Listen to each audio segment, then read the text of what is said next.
सर्व अधिकारी कर्मचारी वृंद तसेच हावळे सर, आज आपण आपला 3 दिवसाचं प्रशिक्षण वर्गाचं हॅलो ऐकू येते ना? येतोय सर, आवाज हावळे येतोय. Sir. Yes yes sir. Yes yes sir. तर आपण सर्व अधिकारी कर्मचारी वृंद आज आपण 3 दिवसाचा प्रशिक्षण वर्ग आयोजित केलाय, निर्यातक्षम फळं आणि भाजीपालाचं उत्पादन. तर मित्र, आपल्याला माहिती आहे की आपण कुठल्याही फळ पिकाच्या किंवा भाजीपाल्याच्या उत्पादनामध्ये अग्रेसर आहोत. पण जे आपण उत्पादन घेतो किंवा उत्पन्न करतो, शेतीमध्ये जे उत्पादन घेतो ते जाणीवपूर्वक एक निर्यातक्षम उत्पादन व्हावं या दृष्टीने आपण विचार कमी करतो. किंबहुना आपल्या भाजीपाल्याच्या बाबतीमध्ये किंवा आंब्याच्या बाबतीमध्ये इव्हन कुठल्याही फळ पिकाच्या बाबतीमध्ये जर तुम्ही विचार केलात तर सर्वसाधारण ओव्हरऑल बघितलं तर 25 ते 26% जितकं उत्पादन होतं ते वाया जातं. विशेषतः भाजीपाल्यामध्ये टोमॅटो असेल किंवा कुठलाही भाजीपाला असेल, याच्यामध्ये आपलं चुकीच्या पद्धतीने हाताळणी करणं, योग्य प्रकारे उत्पादन न घेणं किंवा त्याची वाहतूक करणं, याच्यामध्ये आपल्याला बऱ्यापैकी नुकसान का होतं? तर आपण चांगल्या प्रकारे त्याचे व्यवस्थापन करत नाही की काढणी आणि काढणीनंतर त्याचं व्यवस्थापन कसं असलं पाहिजे या दृष्टीने थोडासा विचार केला तर होणारा जो लॉस आहे, होणारे नुकसान आहे ते आपण भरून काढू शकतो. पर्याय आपल्याकडे खूप आहेत. प्रक्रिया उद्योग आपण सुरू करू शकतो, प्रोसेसिंग करू शकतो. पण हे जर पर्याय आपल्या पुढे उपलब्ध झालेत, परंतु जर आपण होणारं नुकसान जर टाळलं तर आपल्याला ती उत्पादकता ही अधिक स्वरूपामध्ये मिळू शकते, अधिक आर्थिक फायदा आपल्या शेतकऱ्यांना मिळत असतो. आणि त्या दृष्टीने चांगल्या प्रकारचं उत्पादन घ्यायचं म्हणजे आपण ते निर्यातक्षम उत्पादन घेणं असं आपण त्याला म्हणतो. निर्यातक्षम असं आपण कधी म्हणतो की आपण एखाद्या आपलं प्रॉडक्ट कुठलंही शेतीमधलं उत्पादन असेल, प्रोसेस प्रॉडक्ट असेल, ते आपण परदेशामध्ये ज्याला विक्री करायला जातो त्या देशांच्या ज्या गरजा आहेत, त्या ज्या मानांकन आहेत, त्या दृष्टी आपण ते पूर्ण करणं आणि त्या पद्धतीचं उत्पादन घेणं हे त्याच्या मागचं उद्दिष्ट असतं. आणि हे सर्व पिकांच्या बाबतीमध्ये, सगळ्या प्रोसेस प्रॉडक्टच्या बाबतीमध्ये, भाजीपाल्यामध्ये, किंबहुना आपण इंडस्ट्रियल कुठलंही प्रॉडक्ट म्हटलं ते सुद्धा एक्सपोर्ट ओरिएंटेड कसं राहावं या दृष्टीने सुद्धा काही स्टँडर्ड ठरलेले आहेत. त्या दृष्टीने आपण थोडासा आज आंबा या पिकाबद्दल हा विचार करूया. आता भारतामध्ये विचार केला तर साधारणपणे 1.60 दशलक्ष हेक्टर आज ते क्षेत्रही वाढत चाललेलं आहे. उत्पादकतेचा विचार केला तर 8.25 टन प्रति हेक्टर आपली उत्पादकता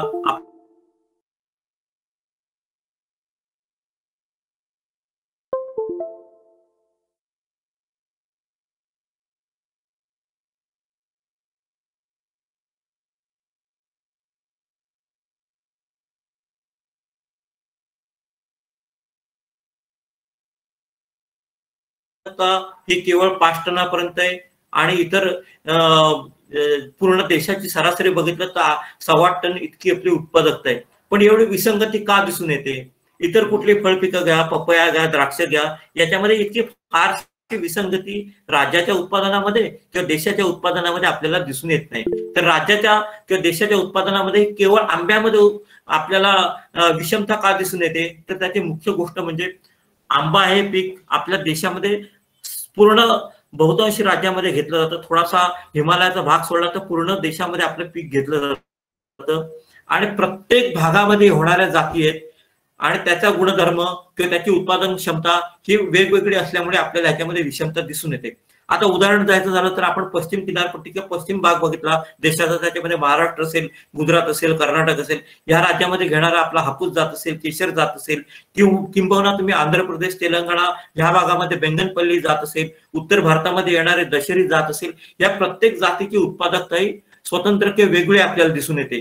केशर जातीची उत्पादकता निश्चितच हापूसपेक्षा जास्त आहे, ती 8 ते 10 टनापर्यंत येते. हापूसची उत्पादकता बघितली तर 2.5-3 टनापर्यंत येते. त्याच्यानंतर तुम्ही बेंगनपल्ली जातीचं उत्पादन बघितलं किंवा दशेरी जातीची उत्पादकता बघितली, ती तरी आपल्याला विचार करायची गोष्टीचं म्हटलं तरी सुद्धा ती उत्पादकता ही 12 ते 15 टनापर्यंत आहे. आणि प्रत्येक राज्याची जरी तुलना केली तरी ह्याच जातींमुळे आपल्याला विषमता ही दिसून येते.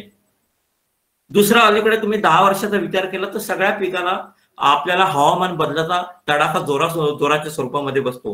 विशेषतः आंब्याचा हंगाम आपण बघितला की आंब्याच्या हंगामामध्ये कसं असतं की साधारणपणे आपल्याकडे सप्टेंबर महिन्यामध्ये आपल्या महाराष्ट्रामध्ये पाऊस जातो. त्याच्यानंतर आंब्याला थंडी पडायला जे पोषक वातावरण निर्माण झालं की मोहर येतो. मोहर आल्यानंतर साधारणपणे मे जून मध्ये आपल्याकडे हंगामानुसार किंवा त्या पीक परिस्थितीचा विचार केला तर त्या भौगोलिक परिस्थितीनुसार आपल्याकडे आंब्यामध्ये फलधारणा होत असते. आता आंब्यामध्ये आपल्याला उत्पादन घ्यायचं आहे, उत्पादकता वाढवायची किंवा चांगलं निर्यातक्षम उत्पादन घ्यायचं, हे आपल्याला जर तंत्र अवगत असलं, पण बऱ्याचशा गोष्टी आपल्याला हवामानाशी निगडीत असतात. एक साधारण आपण कुठल्याही पारंपरिक पिकाशी तुलना करूया. आपल्या भागामध्ये येणारा मका असेल, ज्वारी असेल किंवा भात पीक असेल, याची आपण जर तुलना केली तर आपलं एक तंत्र ठरलेलं असतं की खरीपामध्ये लागवड करायची असेल तर साधारणपणे मृग नक्षत्र आला की पावसाची सुरुवात झाली की आपण पिकाची पेरणी करतो. लावणी करायची असेल किंवा लागवड करायची असेल तर पुनर्लागवड करतो किंवा पेरणी केल्यानंतर त्याचं व्यवस्थापन केल्यानंतर जसं त्या जातीचा हंगाम असेल, हळवं असेल, गर्व असेल, निमगर्व असेल की आपण त्याला महान जाती म्हणतो, त्या पद्धतीने त्या दिवसामध्ये म्हणजे 90 ते 150 दिवसामध्ये ते पीक काढणीसाठी तयार होतं. आपण त्याची काढणी करतो. अशा पद्धतीने एक सीझनल क्रॉप असतो, त्याच्यामध्ये आपल्याला करता येऊ शकतं. पण आंबा हा पीक असं आहे की आपल्याला बऱ्याचशा गोष्टी ह्या आपल्या हातामध्ये नसतात, तर निव्वळ ह्या निसर्गाच्या हातामध्ये असतात. आंब्याला येणारा मोहर किती वेळ आपण जरी नोव्हेंबर डिसेंबर जरी म्हणत असलो तरी आपल्याला पडणारा जो आधी खरीप मध्ये पडणारा पाऊस आहे तो सप्टेंबर ऑक्टोबर पर्यंत कधीपर्यंत लांबलाय, ऑक्टोबर हिट कितपर्यंत आहे की जमिनीमध्ये पुरेसा ताण त्या पिकाला मोहर येण्यासाठी किंवा आंब्याला मोहर येण्यासाठी पोषक ताण आहे तो पडतोय का, ह्या गोष्टी आपल्याला थोडस समजून घेणं गरजेचं आहे. आणि ह्या गोष्टी निव्वळ निसर्गाच्या हातामध्ये असतात. काही गोष्टी आपण व्यवस्थापनाच्या किंवा मॅनेजमेंटच्या दृष्टीने आपण नियंत्रित करू शकतो. की आपल्याला सगळ्यांना माहिती आहे की कुठल्याही पिकाला मोहर किंवा फलधारणा होण्यासाठी आपण बहार ट्रीटमेंट देतो, मृगबहार, हस्तबहार, ही आपण मोसंबी किंवा संत्रवर्गीय पिकांमध्ये देतो, पेरूमध्ये काही ट्रीटमेंट करतो. तसं आंब्यामध्ये आपण काही करू शकतो. पण नैसर्गिक परिस्थिती बघितली तर निसर्गाच्या हातामध्ये बऱ्याचशा गोष्टी असतात की पाऊस कधी लांबला, थंडीचा हंगाम कधी आहे, ऑक्टोबर हिट किंवा उन्हाळ्याचा ताण किती बसला, त्या पिकावरती मोहर येण्यासाठी अपेक्षित ताण किती बसला, त्याच्यानंतर पुढे अगदी डिसेंबर पासून पुढच्या मार्च महिन्यापर्यंत थंडीमध्ये कशा लाटी कमी होत चालल्या किंवा पुढे फलधारणा झाल्यानंतर फळाची वाढ होणं, फळगळ होणं, ह्या गोष्टी या बऱ्याचशा निसर्गाच्या हातामध्ये असतात. किंबहुना असं होतं की साधारणपणे एप्रिल मे महिन्यामध्ये सुद्धा आपला आंबा काढणीला तयार झाला की त्यावेळेला सुद्धा आपल्याला पावसाचा त्रास होत असतो, वळवाचा पाऊस पडतो आणि त्यावेळेला आपल्या हातामध्ये आलेलं सुद्धा चांगल्या प्रकारे व्यवस्थापन करून उत्पन्न घेतलेलं पीक आपल्या हातातून हे वाया जात असतं. त्यामुळे अशा बऱ्याचशा अडचणी आज आंबा पिकाच्या बाबतीमध्ये शेतकऱ्यांना आज भेडसावत आहेत. आणि त्या दृष्टीने आपण फळपीक विम्याचा आपण विचार करतो. हंगामनिहाय साधारणपणे डिसेंबर महिन्यापासून मे पर्यंत तापमान असेल, पाऊस असेल, वारा असेल, गारपीट असेल, ह्या सगळ्या ज्या मेट्रोलॉजिकल किंवा हवामानशास्त्रीय घटक आहेत त्याचा विचार करून आपण फळपीक विमा योजना ह्या त्या पिकासाठी, त्या हंगामासाठी आणि त्या प्रादेशिक विभागासाठी आपण हे नियमावलीच्या आधारे आपण ठरवून दिलेले असतात. कोकण विभागासाठी हे ट्रिगर्स आपण वेगळे ठरवतो, पश्चिम महाराष्ट्रासाठी किंवा मराठवाड्यासाठी हे ट्रिगर्स आपण थोडेसे वेगळे ठरवतो. आणि ह्या बऱ्याचशा गोष्टींचा विचार केला तर त्या भागामध्ये होणाऱ्या जाती, त्या भागामध्ये असणारं वातावरण, याच्याशा बऱ्याचशा गोष्टी ह्या अवलंबून असतात. आता आंब्याच्या जातीचा विचार केला, ते ह्या सगळ्याचा विचार केला तर आपल्याला त्याच्यामध्ये खूप अभ्यास करण्यासारखं आहे की जातीचं, प्रत्येक जातीचे गुणधर्म काय, त्याला लागणारं पोषक वातावरण काय, बदलत्या वातावरणावर त्याच्यावरती काय परिणाम होतो, हेही आपण जर समजून घेतलं तरी बऱ्याचशा गोष्टी आपल्या त्यातून निरसन होऊ शकतात. किंबहुना त्या जातीसाठी काय गोष्टी लागतात, ती जात त्या भागामध्ये चांगल्या प्रकारे येऊ शकते का, हेही आपण त्याच्यामधनं अनुमान काढू शकतो. आणि आपल्या शेतकऱ्यांसाठी किंवा स्टेक होल्डरसाठी आपण हे तंत्रज्ञान हे पुढे नेऊ शकतो. आता हे ओव्हरऑल NHBच्या आधारे आपण थोडस हे केलं की महाराष्ट्रामध्ये 4.82 लाख हेक्टर क्षेत्र आहे आणि उत्पादकता 5 टनापर्यंत उत्पादन आहे. भारताचं बघितलं तर साधारणपणे 25 लाख हेक्टर पर्यंत आपलं क्षेत्र आहे आणि साधारणपणे भारताच्या 20% क्षेत्र हे निव्वळ महाराष्ट्रामध्ये आपण आंब्याखालीमध्ये आहोत.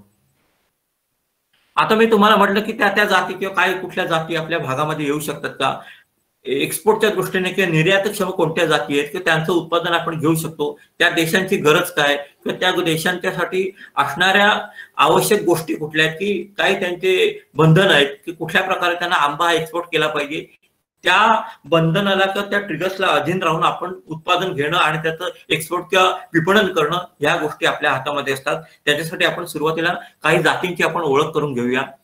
आपल्याला माहिती आहे की आपल्या महाराष्ट्रामध्ये डॉमिनंट किंवा प्रामुख्याने घेतली जात आहे ती हापूस जात आहे. ती हापूस जातीचा विचार केला तर एक एक्सपोर्टच्या दृष्टीने एक अत्यंत उत्तम जात आहे की टॉपमोस्ट जात ही हापूस ही एक्सपोर्टसाठी वापरली जाते. त्याच्यामध्ये उत्कृष्ट चव आहे, स्वाद, रंग, जास्त काळ टिकाऊपणा, म्हणजे साधारणपणे 14-15 दिवसापर्यंत आपण ते फळ टिकवू शकतो, म्हणजे खाण्यास योग्य राहू शकतो. त्याच्याबरोबर प्रोसेसिंगच्या दृष्टीने विचार केला तर प्रक्रियेसाठी उत्तम ही जात आपल्याकडे आहे की त्याला उत्तम चव किंवा स्वाद असल्यामुळे, टेक्स्चर फ्लेवर हे चांगलं असल्यामुळे हे प्रोसेसिंग साठी सुद्धा एक चांगली जात ही आपल्याकडे उपलब्ध असते. उत्पन्नाचा विचार केला तर साधारणपणे 150 ते 250 फळापर्यंत प्रति झाड आपल्याला उत्पन्न मिळतं, म्हणजे 1.5 ते 2.5 टनापर्यंत त्याचं उत्पादन प्रति हेक्टरी आपण घेऊ शकतो. पण ही जात जरी निर्यातीच्या दृष्टीने किंवा एक्सपोर्टच्या दृष्टीने महत्वाची असली किंवा आज भारतामध्ये ही डॉमिनंट जात असली तर त्याच्यामध्ये काहीतरी दुर्गुण आहेत. त्याच्यामध्ये महत्वाची गोष्ट म्हणजे हा आंब्याच्या हापूसच्या जातीला ही दरवर्षी आपल्याला फलधारणा झालेली दिसून येत नाही. किंबहुना एक वर्ष आपण म्हणतो वर्षाड फलधारणा होते, किंबहुना वर्षाड न म्हणता इरेग्युलर किंवा अनियमित फलधारणा असं त्याच्यामध्ये दिसून येतं. बऱ्याच विचार केला तर ही जात ही हवामानाला जास्त संवेदनशील जात आहे. अति टेम्परेचर वाढलं, कमी झालं म्हणजे साधारणपणे 12 डिग्रीच्या खाली टेम्परेचर गेलं किंवा अति टेम्परेचर वाढलं, पाऊस लांबला, ह्या सगळं बदलतं वातावरण आहे, त्याचा परिणाम हा हापूस या जातीवर जास्त होतो. इतर केशर किंवा पायरी, गोवा मानपूर किंवा तुमचे रत्ना ह्या जातीशी जर तुलना केली तर हवामानाशी जास्त संवेदनशील जात ही निव्वळ हापूसच जात आहे. आता सांगायचं गोष्ट म्हणजे हवामानाशी याचा परिणाम कसा होतो तर साधारणपणे हापूस आंब्याला मोहर येण्यासाठी एक 14 डिग्री ते 16 डिग्री अंश सेल्सिअस पर्यंत टेम्परेचर हे अपेक्षित असतं. पण बरेच वेळा काय होतं की हे टेम्परेचर आपल्याला साधता येत नाही किंवा त्यावेळेला आपल्याला दिसून येत नाही. किंबहुना काय होतं की हे टेम्परेचर अति खाली जातं, 9-10 डिग्री पर्यंत जातं आणि त्यावेळेला सुद्धा ताण बसतो, आंब्याला मोहर येतो. आंब्याला मोहर आल्यानंतर काय होतं की त्याच्यामध्ये नर फुलांचं प्रमाण त्या मोहरामध्ये जास्त असतं, संयुक्त फुलं किंवा मादी फुलांचं प्रमाण कमी राहिल्यामुळे काय होतं की त्या ठिकाणी भरपूर मोहर आला, इतका मोहर येतो की झाडावरती पान दिसत नाही, इतका मोहर त्या हापूसच्या झाडाला येतो. पण तो निव्वळ नर मोहर असल्यामुळे त्या ठिकाणी फलधारणा होत नाही आणि आपल्याला अपेक्षित उत्पन्न हे मिळत नाही. त्याच्यासाठी योग्य तापमानाची रेंज ही मोहर येण्यासाठी अपेक्षित असते. फळांच्या वाढीमध्ये सुद्धा तापमान हे योग्य असणं अपेक्षित असतं. 32-34 डिग्रीच्या वरती टेम्परेचर वाढलं तर त्याच्यामध्ये आपोआप फळगळ होते, फळांमध्ये भाजण्याची क्रिया होते, साख्यासारखी विकृती किंवा फिजिओलॉजिकल डिसऑर्डर त्याला म्हणतो ती हापूस आंब्यामध्ये निर्माण होते. त्यामुळे हवामानाशी जास्त संवेदनशील जात ही आपण हापूस म्हणतो. पण त्याचे जे चांगले गुणधर्म आहेत, चांगला वास आहे, स्वाद आहे, रंग आहे किंवा निर्यातीसाठी उत्पन्न आहे, त्याच्यासाठी आपल्याला ती जास्त बाजारभाव इतर जातींच्या तुलनेमध्ये देऊन जाते. त्यामुळे साधारणपणे 1.5 ते दुप्पट बाजारभाव हा निव्वळ हापूसच्या जातीला आपल्याला मिळत असतो. त्यामुळे ही डॉमिनंट किंवा प्रामुख्याने घेतलेली जात आहे. अशाच काही जाती आपल्या दापोली कृषी विद्यापीठाने विकसित केल्या. 1983 मध्ये हापूस हा एक म्हणजे नीलम आणि हापूस याच्या संकरातून हायब्रिड्स असं रत्ना हे काढलंय. ही सुधारित जात दरवर्षी उत्पन्न देते, फळांचा सुद्धा टिकाऊपणा जास्त असतो. साधारणपणे एक 400 ते 600 ग्रॅम पर्यंत इतकी मोठी फळं याची होतात. जर साखरेचं प्रमाण बघितलं तर हापूसपेक्षा सुद्धा जास्त प्रमाण म्हणजे 2-2.5% जास्त साखरेचं प्रमाण हे रत्न जातीमध्ये असते. उत्पन्न सुद्धा हापूसपेक्षा जास्त, साधारणपणे 250 ते 300 म्हणजे 2.5 ते 3 टनापर्यंत याचं उत्पादन मिळतं. म्हणजे हापूसच्या तुलनेमध्ये उत्पादनाला एक चांगली जात आपल्याकडे आज उपलब्ध आहे. दुसरी सिंधू जात ही एक विकसित केली आहे. मार्केटिंगच्या दृष्टीने किंवा विपणनाच्या दृष्टीने फार त्याला महत्व नाही, पण एक नॉवेल्टी किंवा विशेषपणा की त्याला आपण सीडलेस असं म्हणतो. पण सीडलेस न म्हणता एक पातळ बाटा म्हणजे अगदी पेपरी सीड आपण त्याला म्हणतो, इतकं पातळ बाटा आपण फोटोमध्ये बघू शकता. अशी जात ही आपल्या विकसित केली आहे की जी अल्फान्सो आणि रत्ना यांच्या हायब्रिडायझेशन मध्ये ह्या जातीचे निर्माण केली आहे. ह्याच्यामध्ये महत्वाची गोष्ट म्हणजे साखरेचं प्रमाण हे रत्नासारखं जास्त स्वरूपामध्ये राहतं, गराचं प्रमाण जास्त राहतं. कारण आपल्याकडे त्या फळामध्ये बघितलं तर बाटा अत्यंत पातळ असल्यामुळे रसाचं प्रमाण हे जास्त किंवा गराचं प्रमाण हे जास्त राहतं. साधारणपणे 84-85% पर्यंत गर या फळामध्ये राहतो. उत्पन्न बघितलं तर साधारणपणे 2 ते 2.5 टनापर्यंत त्याचं उत्पादन प्रति हेक्टरी आपल्याला मिळत जातं. पुढे रत्नाची सिस्टर लाईन्स म्हणजे नीलम आणि अल्फान्सो किंवा नीलम इंटो हापूस याच्या संकरातून आपण कोकण रुची ही जात विकसित केली आहे. आणि ही जातीची फळं ही मोठ्या आकाराची असतात आणि ही लोणच्यासाठी एक विकसित केली जाते की ह्याच्यापासून जर लोणचं केलं तर चांगल्या प्रकारे टिकतं किंवा चांगला स्वाद त्या लोणच्याला येत असतो. त्यामुळे खाण्याच्या व्यतिरिक्त हे लोणच्यासाठी एक प्रसिद्ध जात ही आपण विद्यापीठाने विकसित केली. याचं उत्पादन सुद्धा 2.5 ते 3 टनापर्यंत आपल्याला मिळत जातं.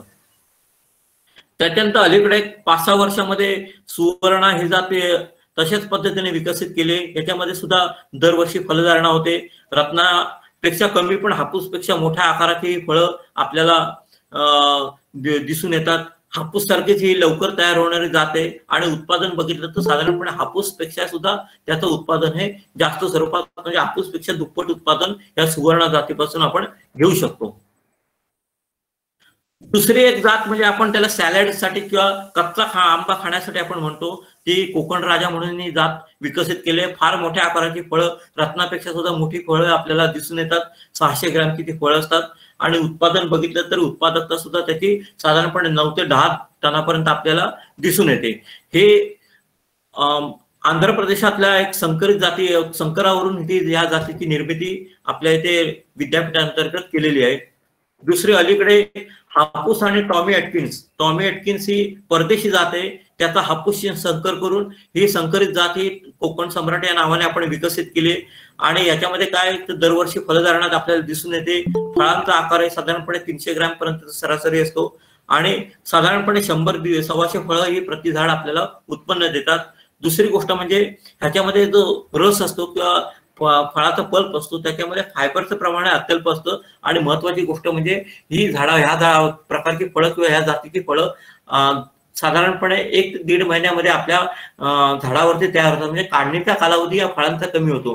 किंबहुना काही आपल्या इतर जाती असतील, केशर असतील, रत्न असतील, हापूस असतील, ह्या जाती म्हटल्या तर साधारणपणे आपल्याला 1.5-2 महिने त्या झाडावरती फळं असतात. म्हणजे त्याला आपण इंग्रजीत सिंक्रोनाइज मॅच्युरिटी म्हणतो, ती ह्या कोकण सम्राट या जातीमध्ये आपल्याला दिसून येते.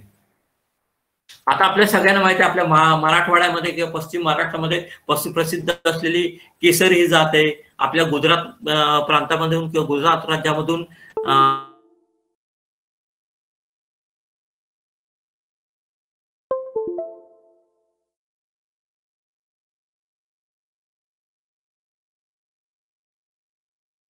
मला 40-60% या स्वरूपामध्ये त्याची फलधारणा होत असते.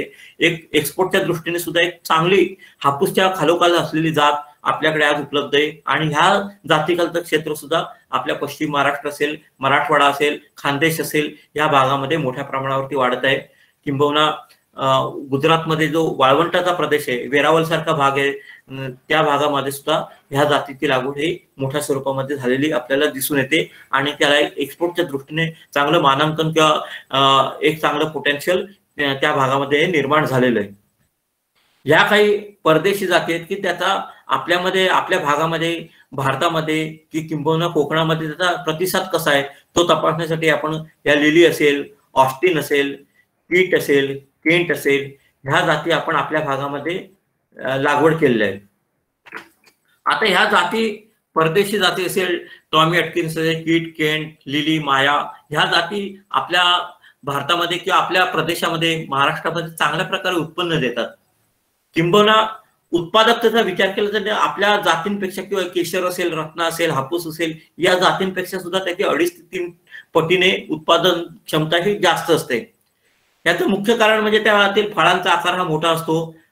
संयुक्त फुलांचं प्रमाण त्या मोहरामध्ये जास्त असते. किंबहुना फलधारणा जास्त स्वरूपामध्ये झाल्यावर उत्पादन हे वाढत जातं. परंतु ज्या आपल्याकडच्या जाती आहेत त्याच्यामध्ये असणारे साखरेचं प्रमाण, ऍसिडचं प्रमाण किंवा साखर आणि आम्लतेचं जे गुणोत्तर हे चांगल्या प्रकारे असल्यामुळे आपल्याकडे आपल्या भागामध्ये येणाऱ्या हापूस, रत्ना, केशर या जातींना जास्त मागणी असते की त्याला फ्लॅट म्हणजे पचपचीत चव आपण त्याला म्हणतो. या अशा बाहेरच्या किंवा फॉरेन जातीमध्ये आपल्याला दिसून येते. त्यामुळे या जातींना एक विशेष म्हणजे कुतूहल म्हणून आपण लागवड करणं ठीक आहे, पण व्यापारी तत्वावरती ही ह्या जातींची लागवड आपल्या भागामध्ये ही यशस्वी झालेली आपल्याला दिसून येत नाही. आता आपण आंब्याची लागवड किंवा उत्पन्न घेण्याच्या दृष्टीने आपण काय केलं पाहिजे याच्याविषयी आपण थोडक्यात माहिती बघू. की उत्पादन घेण्याच्या दृष्टीने जाती कोणत्या हे आपण बघितलं, एक्सपोर्टच्या दृष्टीने कुठल्या जातीला हापूस, केशर यांना कसं महत्व आहे हे आपण समजून घेतलं. पण उत्पादन हे निर्यातक्षम किंवा चांगल्या पद्धतीने उत्पादन कसं घेऊ शकतो या दृष्टीने आपलं व्यवस्थापन हे कसं असलं पाहिजे याच्या दृष्टीने आपण थोडासा विचार करूया. आता तुम्ही सर्वसाधारण विचार केला तर असा कल अलीकडे चाललेलं आहे की नॉर्मल डिस्टन्स किंवा आपण जे पारंपरिक पद्धतीने लागवड करण्यापेक्षा हाय डेन्सिटी प्लांटिंग असेल, अल्ट्रा हाय डेन्सिटी प्लांटिंग असेल, याचा विचार करून आंब्याचं किंवा कुठल्याही फळ पिकाचं उत्पादन घेणं हा नवीन तंत्रज्ञान किंवा या दृष्टीने पाहण्याचा कल हा आज प्रगतशील शेतकऱ्यांचा किंवा आपल्या बहुतेक शेतकऱ्यांचा त्या बाजूने झालेला दिसून येतो. पारंपरिक पद्धतीने आपण आंब्याची लागवड साधारणपणे 10 मीटर बाय 10 मीटर अंतरावरती करत होतो, किंवा आपले नॉर्म्स आहेत तसे सांगतात की प्रति हेक्टरी 100 झाडं आंब्याची लागवड करणं अपेक्षित आहे. म्हणजे जुन्या काळी 30 बाय 30 फुटावरती लागवड करत होते, 40 बाय 40 फुटावरती लागवड करत होते, पण आपण 10 मीटर बाय 10 मीटर वरती आंब्याची लागवड शिफारस करून प्रति हेक्टरी प्लांट पॉप्युलेशन किंवा झाडाची संख्या आपण 100 ठेवणं अपेक्षित असतं. परंतु झाडाची परिपूर्ण वाढ व्हायला साधारणपणे 15 ते 20 वर्षाचा जर आपलं व्यवस्थापन योग्य असेल तर आपल्याला तेवढा कालावधी जातो, आणि त्या कालावधीमध्ये जमिनीचं आपण साधारणपणे एक 40 ते 50% जमीन हे त्याच्यापासून आंब्याच्या पिकापासून दूर ठेवतो. त्या ठिकाणी आपण जर आंतरपिकाचा विचार करून किंबहुना सुरुवातीच्या काळामध्ये आंब्याच्या वाढीसाठी पाण्याची गरज असते, त्यावेळेला आपण भाजीपाला पिकं असतील, आपली कडधान्य असेल किंवा ज्वारी, मका यासारखी पिकं घेऊन सुद्धा सुरुवातीच्या काळामध्ये आपण आंतरपीक म्हणून आंब्याबरोबर या पिकांचा विचार करू शकतो. परंतु कालांतराने त्या आंब्याची झाडांची वाढ होत जाते, त्या ठिकाणी आपण शेवगा असेल किंवा कुठले भाजीपाला असेल, केळी असेल किंवा असं कुठले हंगामी किंवा इतर कमी हंगामाच्या 2 हंगामाच्या पिकांची सुद्धा आपण लागवड करू शकतो आणि आंतरपिकाने आपण उत्पन्न घेऊ शकतो. हा आपल्याला पारंपरिक पद्धतीने किंवा 10 बाय 10 मीटरवरती आपण लागवड करताना असलेला एक पर्याय झाला. परंतु आज आपण हाय डेन्सिटी प्लांटिंग मध्ये जातो, 5 बाय 5 मीटर वरती, 5 बाय 3 मीटर वरती, 5 बाय 3 बाय 2 अशा असंख्य स्पेसिंग वरती किंवा आपल्या पद्धतीने जसं सोयीचं आहे त्या पद्धतीने किंवा त्या भौगोलिक परिस्थिती असेल, जमिनीचा प्रत कशी असेल, या पद्धतीचा विचार करून आपण हाय डेन्सिटी प्लांटिंग आपण घेऊ शकतो. आता खालच्या फोटोमध्ये तुम्ही बघितलं तर तुम्हाला ते हाय डेन्सिटी प्लांटिंग आणि नॉर्मल स्पेसिंग किंवा आपण 10 बाय 10 मीटर वरती लागवड करतो हे आपल्याला त्याच्यामधला फरक हा दिसून येतो. आता काय होतं की आंब्याच्या बाबतीमध्ये किंवा कुठल्याही फळ पिकामध्ये आपण पारंपरिक पद्धतीने लागवड करतो आणि आपण त्या झाडाला लागवड केल्यापासून किंबहुना यापूर्वी एक असा समज होता की झाड लावलंय तर त्या पद्धतीने त्याला वाढून द्यायचं, परंतु त्या दृष्टीने आपण यापूर्वी कधीच विचार केला नव्हता की लागवड केल्यानंतर त्याला वळण देणं, छाटणी करणं, त्याला योग्य आकार देणं.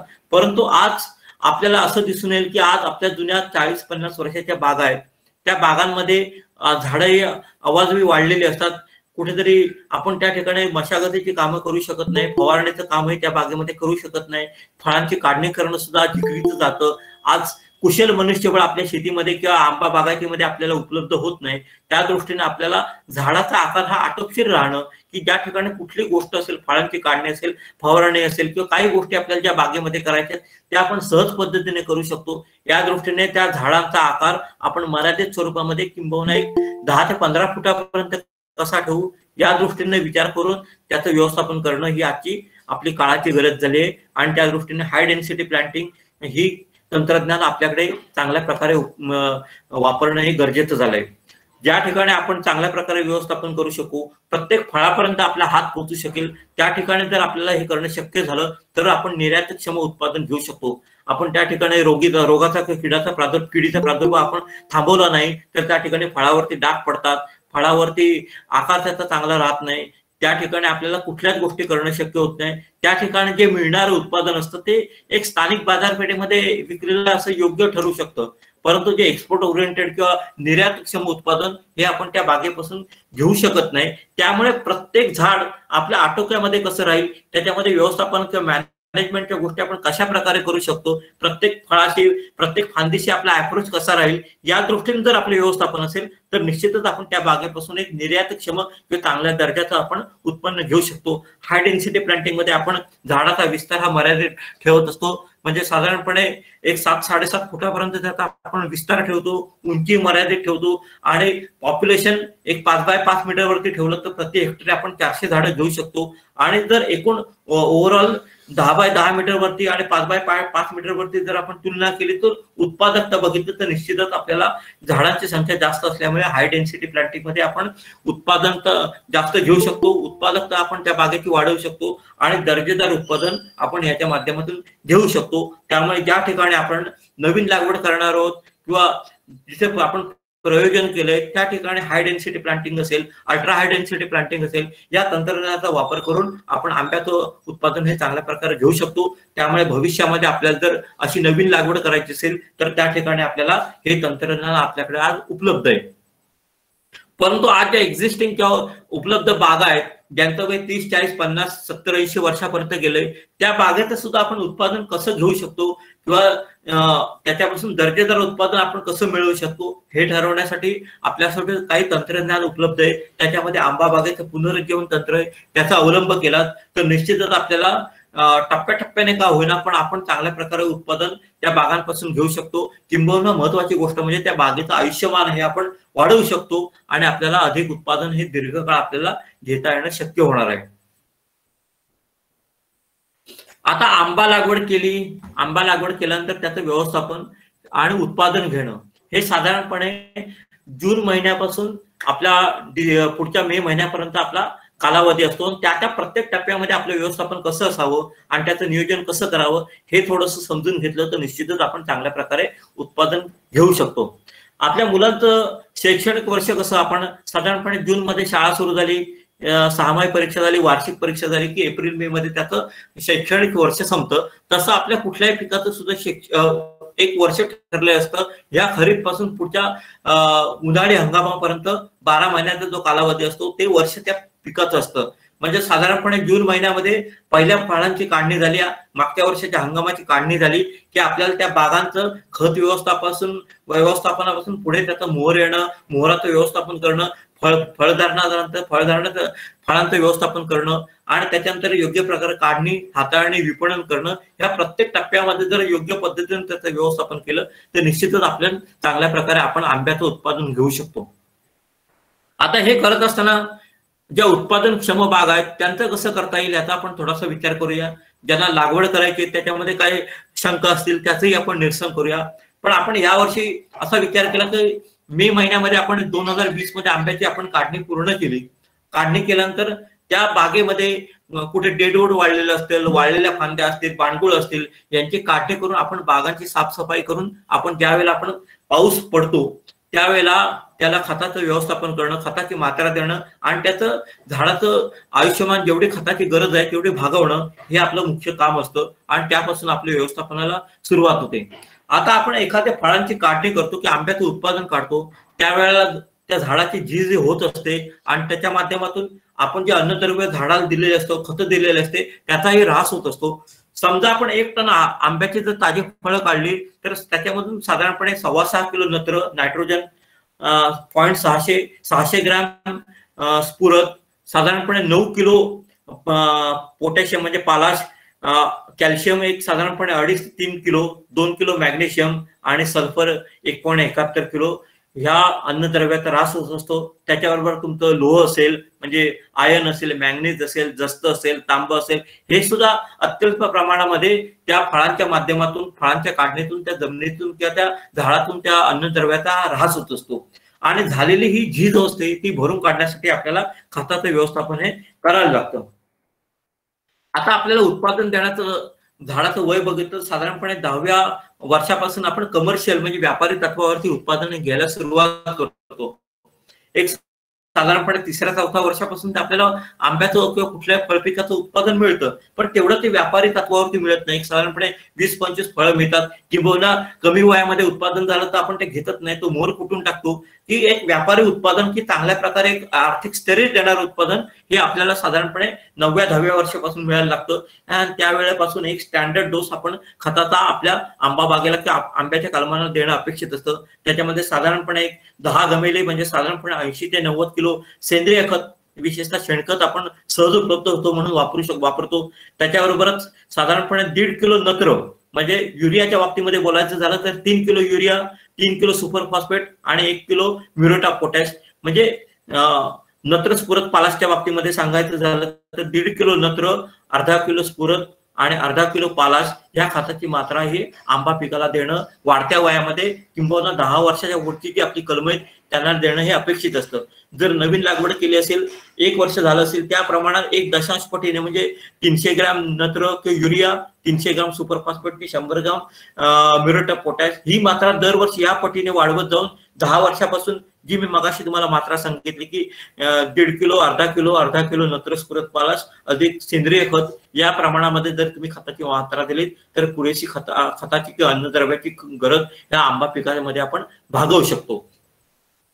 आता शेणखत आपला पर्याय झाला, पण त्याच्यावर काही नीमपेंड असेल, गांडूळ खत असेल किंवा कोणतेही सेंद्रिय खताचा वापर जर आपण आपल्या आंबा बागेमध्ये केला तर निश्चितच त्याचा आपल्याला फायदा चांगल्या प्रकारे होत असतो. सेंद्रिय खताच्या माध्यमातून आपण जमिनीची गुणवत्ता सुधारू शकतो, पाणी धारण करण्याची क्षमता वाढवू शकतो आणि जे आवश्यक असणारे जे मायक्रोन्यूट्रिएंट्स आहेत किंवा अतिसूक्ष्म घटक आहेत ते आपल्याला या सेंद्रिय खताच्या माध्यमातून आपण हे भागवू शकतो.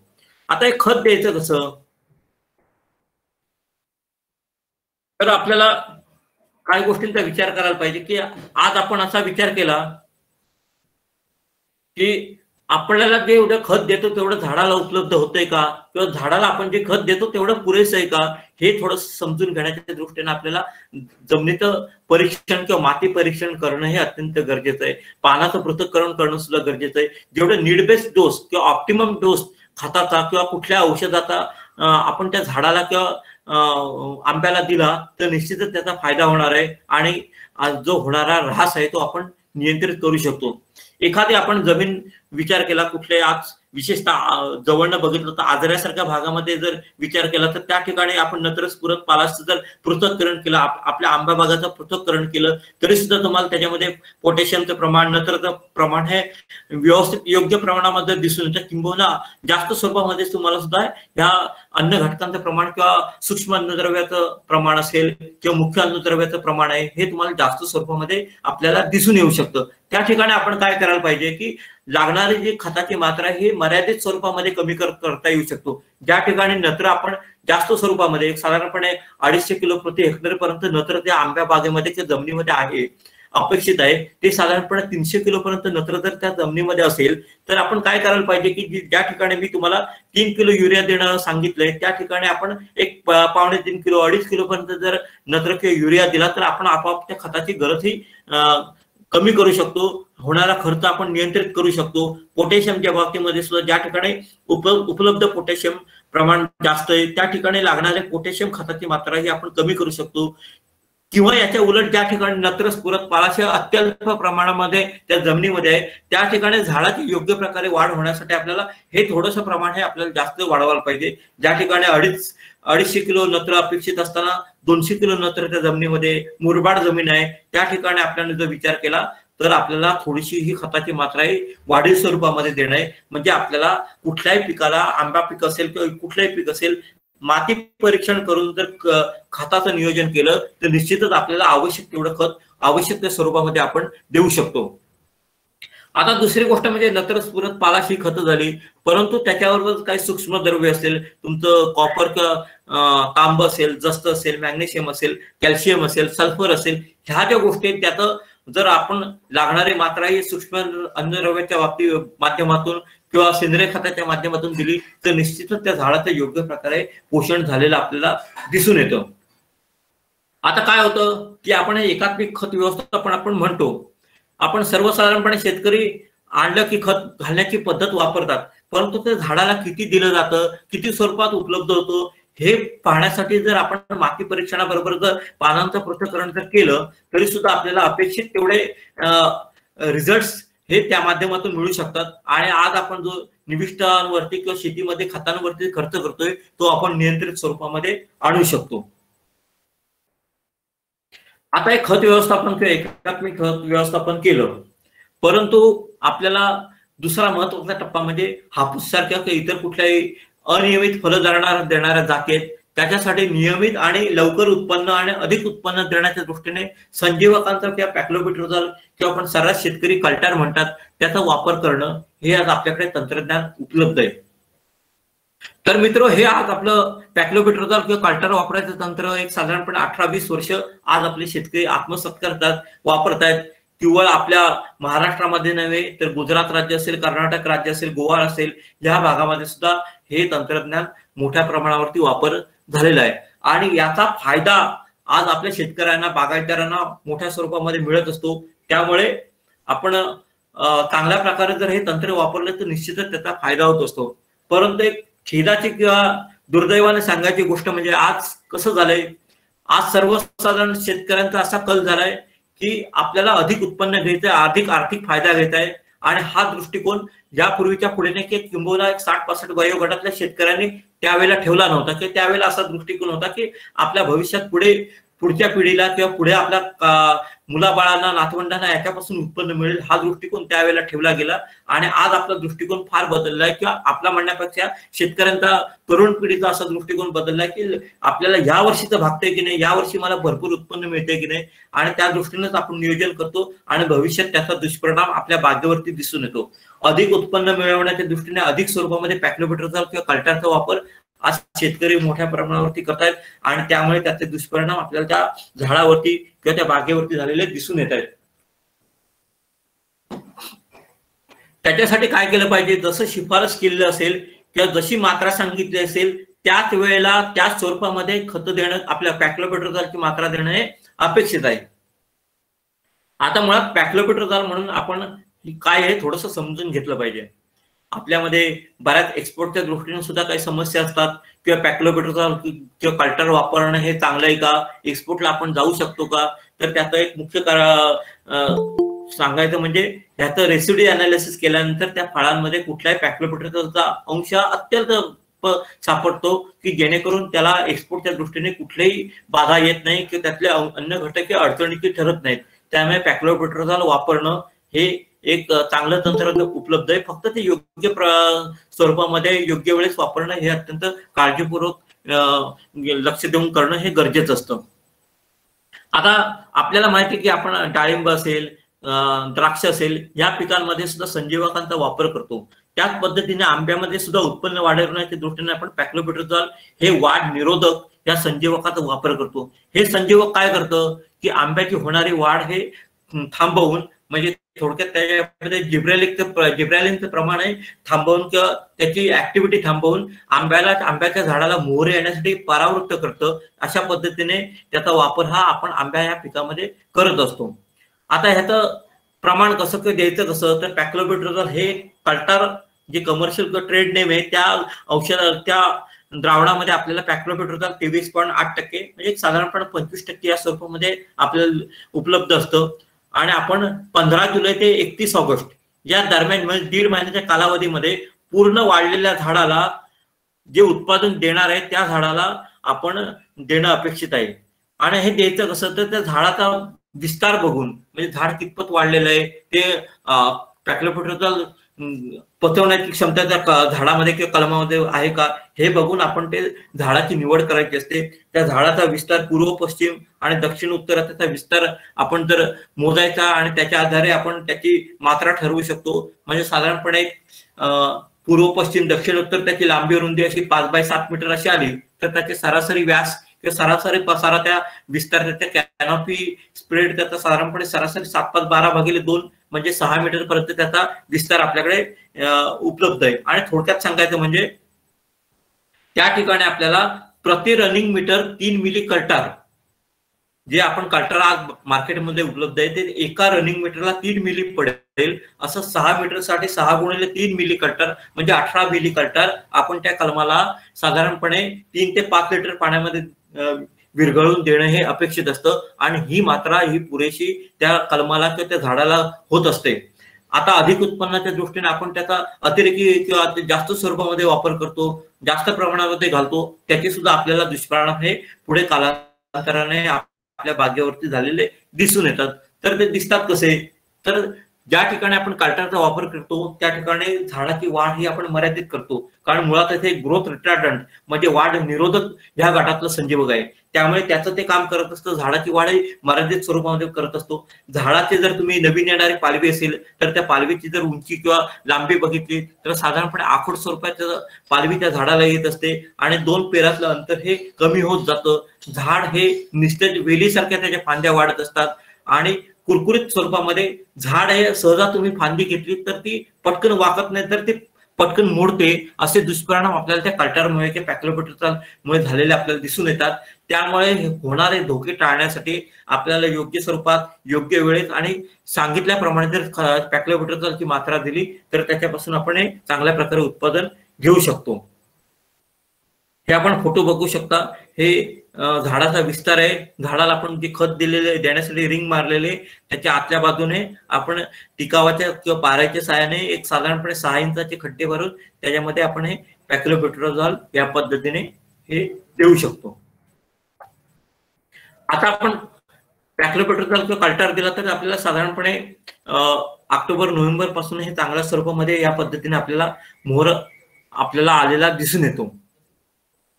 आता त्याच्यानंतर काय की साधारणपणे आपण ऑगस्टच्या 20-25 तारखेपर्यंत पावसाची उघडीप बघून कल्टरचा किंवा पॅक्लोपेट्रोझॉलचा वापर केला तर पुढच्या हंगामामध्ये आपला महत्वाचा टप्पा म्हणजे आपल्याला पुढची मशागतीची कामं सहज सोयीची व्हावी, व्यवस्थित करता यावी, पूर्ण कार्यक्षमतेने करता यावी याच्यासाठी आपण बागांची साफसफाई करणं, ह्या ज्या गोष्टी असतील त्या आपण सप्टेंबर ऑक्टोबर मध्ये करणं हे अपेक्षित असतं. त्याच्यामध्ये काय होतं की आपल्या बागेमध्ये एकमेकांमध्ये घुसलेल्या फांद्या असतील, वाळलेल्या फांद्या असतील, निर्जीव फांद्या असतील, याची काढणी करणं, भांडगुळ असतील ती काढणी करणं किंवा गवत वाढलेलं असेल, झुडपं वाढलेले असतील त्याची काढणी नायनाट करणं, ह्या ज्या गोष्टी असतील किंवा इतर काही ज्या पूरक गोष्टी असेल, आपलं फेन्सिंगचं व्यवस्थापन असेल, कुंपण दुरुस्ती करणे असेल, ह्या ज्या पूरक गोष्टी असतील ह्या मधल्या कालावधीमध्ये एक साधारणपणे 2 महिन्याच्या कालावधीमध्ये करणं अपेक्षित असतं की जेणेकरून आपल्याला पुढची जी मशागतीची मोहरापासून जे पुढचं व्यवस्थापन आहे ते सोयीचं व्हावं या दृष्टीने आपल्याला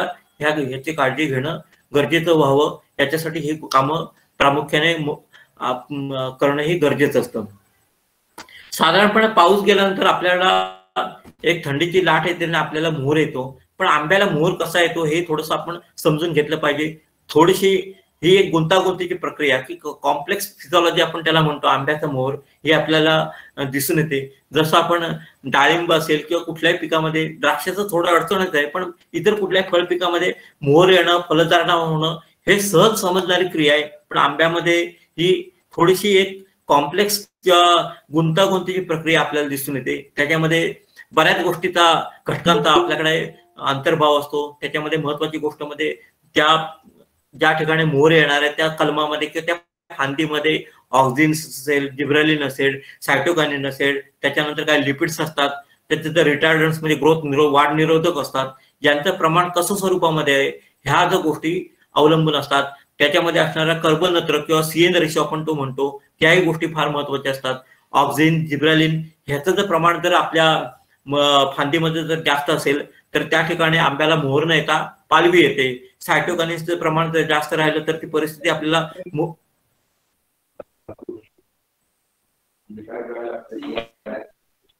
मोहर यायला पोषक ठरते.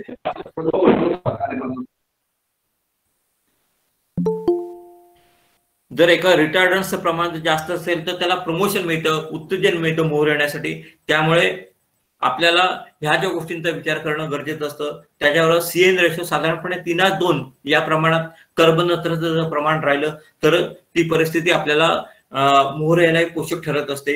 आणि महत्वाची गोष्ट म्हणजे ती ज्या ठिकाणी मोहर येणार आहे ती फांदीची मॅच्युरिटी म्हणजे पक्वता, तिथे जून झालेली फांदी आहे त्याच्यावरती आपल्या ह्या बऱ्याचशा मोहराची प्रक्रिया अवलंबून असते.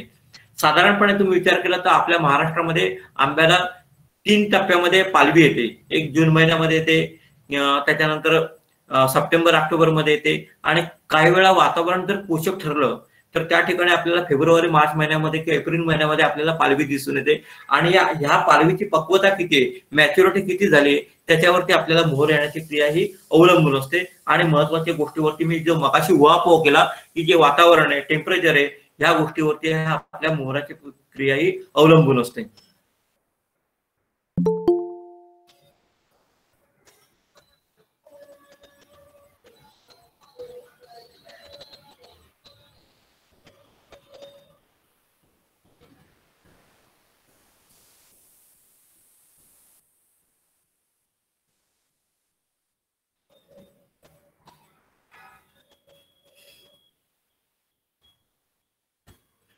आता हे जे करत असताना आपल्याला महत्वाच्या गोष्टी म्हणजे मी ते तुम्हाला सांगितलं की मधल्या काळामध्ये तण नियंत्रण असेल, झुडपं वेली तोडणं, बाणगुळ काढणं, डेडवूड काढणं, ह्या ज्या गोष्टी आपण करायलाच पाहिजे. त्या ठिकाणी आपण एक तर मजुरांच्या सहाय्याने करू शकतो, यांत्रिकीकरणाच्या माध्यमातून करू शकतो, किंवा विडीसाईड किंवा तणनाशकांचा सिलेक्टिव्ह नॉन सिलेक्टिव्ह टाईप विडीसाईड किंवा तणनाशक आहेत याचा वापर करून आपण बागांची साफसफाई करू शकतो.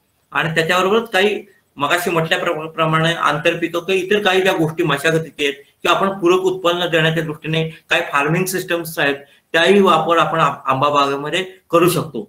हे सुरुवातीची मशागतीची कामं किंवा मॅनेजमेंटची कामं झाली की मोहर येणं आणि मोहराची प्रक्रिया इथपर्यंत आपण येऊन थांबलो.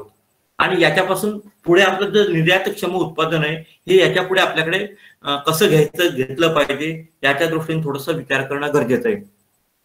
आणि आज जर विचार केला तर साधारणपणे आपण आंब्यामध्ये जेवढे निविष्ठा वापरतो त्यातला साधारणपणे शेतकरी 70 ते 80% खर्च हा निव्वळ कीटकनाशक, बुरशीनाशक किंवा हार्मोन्स असतील किंवा संजीवक असतील याच्यावरती करत असतो.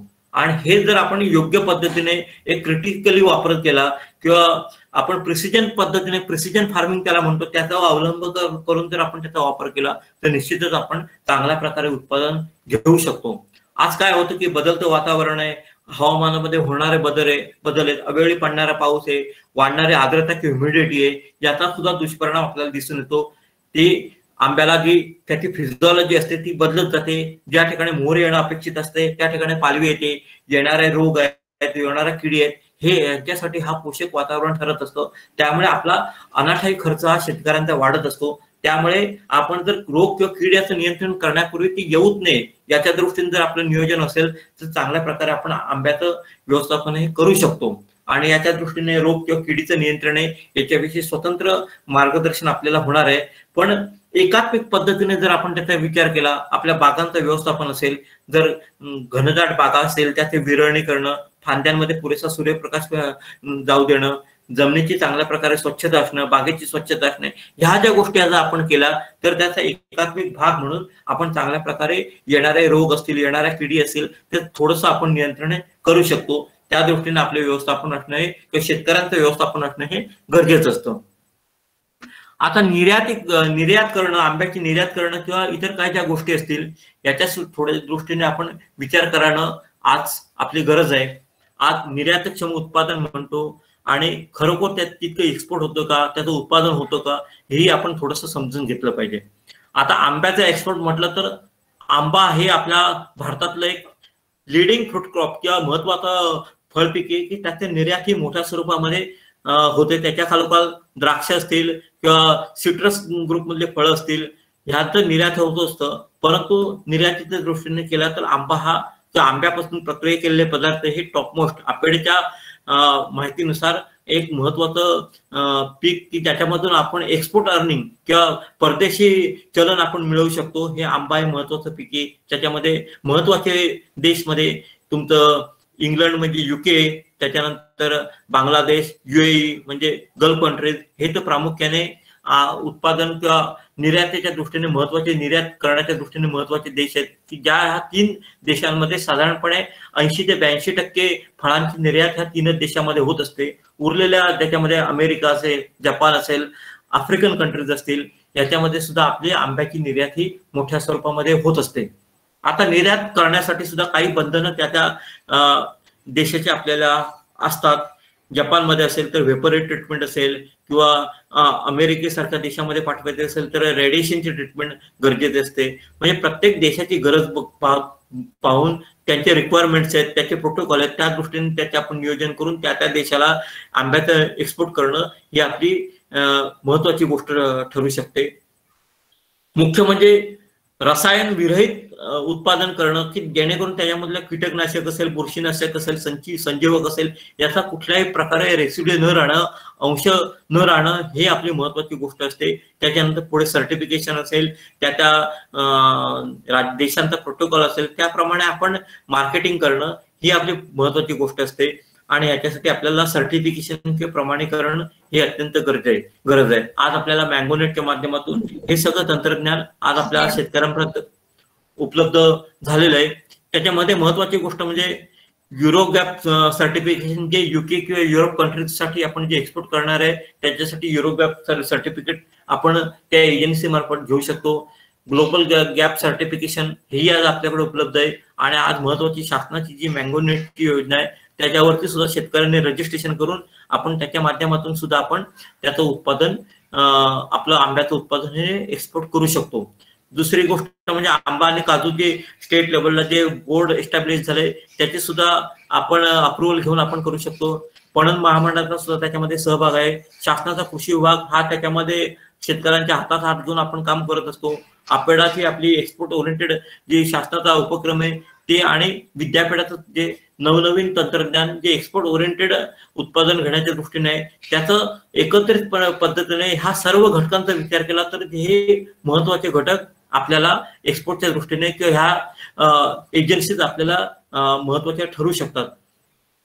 आज मँगोनेट आपण मोठ्या स्वरूपामध्ये आपण वापरत असतो. बऱ्याचशा कोकणातल्या बऱ्याचशा जिल्ह्यांमध्ये आज 3-3.5 हजार पर्यंत शेतकरी त्याचं हे रजिस्ट्रेशन करत असतात.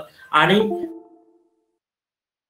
आपल्याला मँगोनेटच्या माध्यमातून किंवा कुठल्याही एक्सपोर्टच्या ह्याच्या माध्यमातून या एजन्सीच्या मार्फत आपण हे घेऊ शकतो. त्यामुळे एक चांगलं प्लॅटफॉर्म किंवा एक चांगलं व्यासपीठ हे आपल्याला निर्यातीसाठी आज शेतकऱ्यांसाठी आज आपल्याकडे उपलब्ध शासनाच्या माध्यमातून हे झालेलं आहे.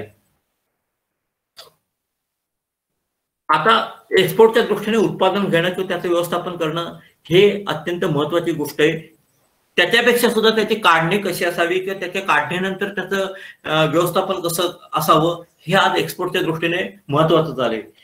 काढणीपूर्वीचं व्यवस्थापन म्हणजे काय, आपण उत्पादन घेण्याच्या दृष्टीने आपण रोग किंवा किडीचं नियंत्रण कशा पद्धतीने करतो, त्याच्यासाठी वापरणारे जे रसायन आहेत, कीटकनाशक आहेत, बुरशीनाशक आहेत, हे लेबल क्लेम वापरणं गरजेचं असतं. त्याचं रेसिड्यू बघितला तर पीएच ही त्या स्वरूपामध्ये की त्या रेंजमध्ये असणं अपेक्षित असतं. किंबहुना आपण जे फलधारणा झाल्यानंतर फळगळ कमी करण्यासाठी काही रसायनांचा वापर करतो किंवा संजीवकांचा वापर करतो, त्याच्या औषध सापडतात. ह्या सगळ्या गोष्टी आपल्याला विचार करणं गरजेचं असतं. आता विशेषतः मोहर झाल्यानंतर आपल्याकडे फलधारणा होते. फलधारणा झाल्यानंतर त्याच्यामध्ये आंब्यामध्ये फळगळ होत असते, ते आपण नियंत्रित कशी करायची हे थोडंसं आपण आधी समजून घेऊया. आणि आपण फळांची काढणी किंवा त्याची हाताळणी कशी करायची हे ह्याच्याविषयी माहिती घेऊया. आता आंब्यामध्ये फलधारणा झाल्यानंतर आपल्यामध्ये फळगळ ही दिसून येते. कसं असतं की आंब्यामध्ये साधारणपणे 2 प्रकारे आपल्याला फळगळ ही दिसून येते. एक ते नैसर्गिक फळगळ झालेली असते आणि इतर कुठल्या तरी घटकांमुळे त्याची फळगळ ही झालेली दिसून येते.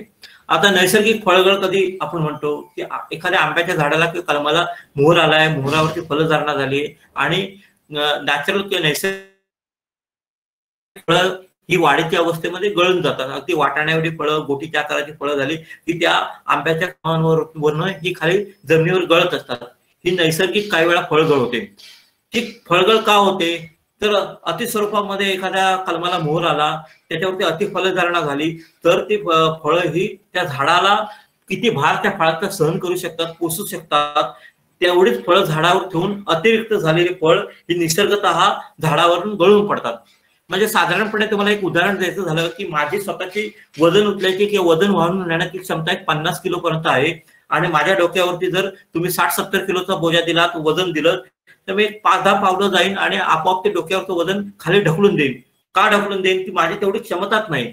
त्याच पद्धतीने त्या झाडावरती फळं किती वाहून देण्याची क्षमता आहे ती ठरलेली असते की त्या झाडाची उपजत ताकद असते त्याच्यावरती अवलंबून असतं. आणि याच्या पुढे जी अतिरिक्त झालेली फलधारणा असते ती गळून जाऊन जाते आणि नैसर्गिक पद्धतीने ही फळगळी होत असते. दुसरी काही अन्य घटकांमध्ये फळगळ होत असते.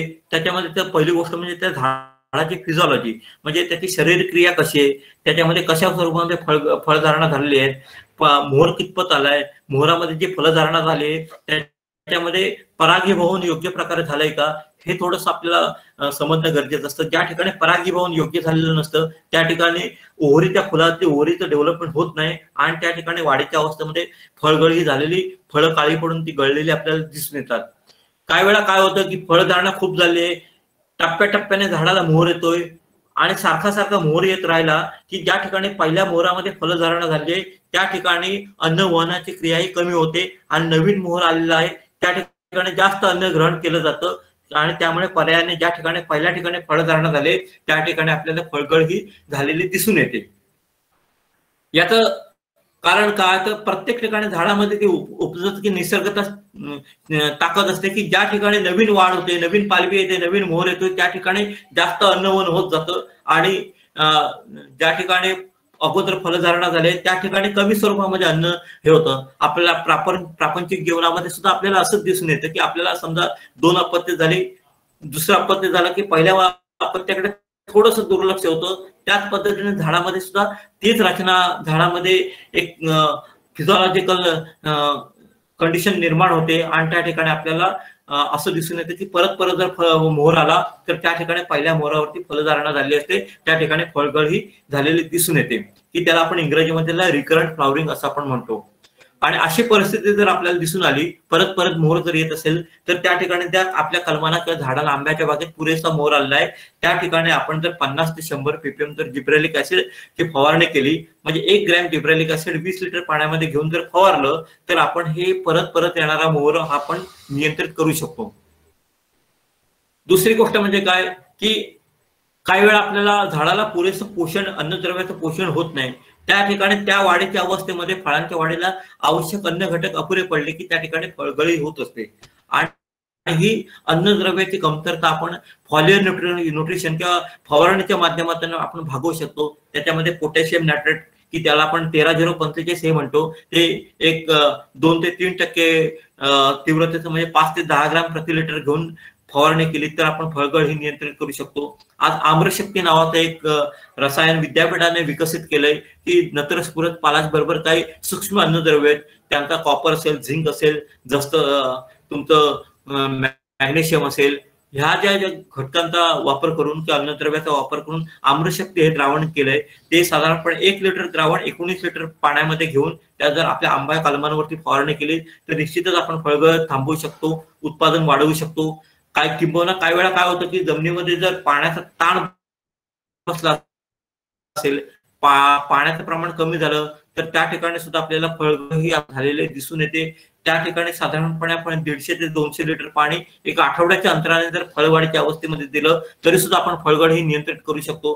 त्याच्यानंतर आहे म्हणजे नॅफ्थॅलिक ऍसिटिक ऍसिड, Na, ट्रायकॉन्टेनॉल अशी काही जी संजीवक आहेत त्यांचाही वापर जर आपण केला तर संजीवकांच्या कमतरतेमुळे किंवा ऑक्सिजनच्या कमतरतेमुळे जरी होणारी फळगळ ही आपण थांबवू शकतो. अशा जे कॉम्प्लेक्स पद्धतीने जे वेगवेगळी कारणं आहेत त्याच्यामुळे आपल्याकडे फळधारणा किंवा झाल्यानंतर जी फळगळ होत असते ती जर आपण एकात्मिक पद्धतीने जर व्यवस्थापन केलं तर निश्चितच आपण त्याचं चांगल्या प्रकारे उत्पादन घेऊ शकतो, फळगळ थांबवू शकतो, फ्रूट रिटेन्शनचं प्रमाण वाढवू शकतो आणि पर्यायाने आपल्या आंब्याचं उत्पादन हे आपण वाढवू शकतो. आता आंब्यामध्ये फलधारणा झाल्यानंतर साधारणपणे 90 ते 125 दिवसाचा कालावधी हा म्हणजे प्रादेशिक परिस्थितीनुसार आपण विचार केला तर कालावधी तेवढा जातो.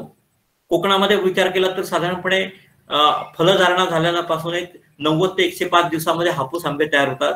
केशरचा किंवा रत्नाचा कालावधी थोडासा लांबतो. 130 ते 140 दिवस कालावधी हा फलधारण्यापासून फळ काढणेपर्यंत आपल्याला केशर किंवा रत्न जातीमध्ये लागतात आणि त्या दृष्टीने त्याचं नियोजन ह्या कालावधीमध्ये फळगळ नियंत्रण, फळांची वाढ योग्य प्रकारे करणं ह्या ज्या गोष्टी असतात त्यावेळेला आपण केला तर आपण काढणीच्या अवस्थेमध्ये आपण चांगल्या प्रकारे येऊ शकतो. आणि आपण हे काढणीपूर्वी जर व्यवस्थापन, जर काढणी पश्चात जर चांगलं उत्पादन हवं असेल तर काढणीपूर्वी व्यवस्थापन जर आपलं चांगलं असेल तर निश्चितच आपल्याला चांगलं उत्पादन हे निर्यातक्षम उत्पादन, दर्जेदार उत्पादन आपण हे घेऊ शकतो.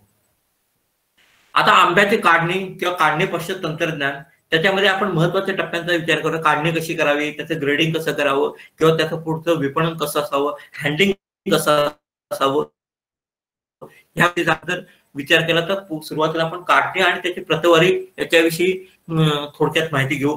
आपण चांगलं तंत्रज्ञान वापर केला, खत व्यवस्थापन चांगलं केलं, उत्पन्न वाढवण्याच्या दृष्टीने पॅक्लोबिटरचा वापर केला, चांगल्या प्रकारे मोहराला फलधारणा झाली, आपण त्याचं संरक्षण योग्य प्रकारे केलं, तरी सुद्धा जर आपण त्याची काढणी हाताळणी योग्य केली तरच जर आपल्याला आर्थिक फायदा किंवा मोबदला चांगल्या प्रकारे मिळत असतात.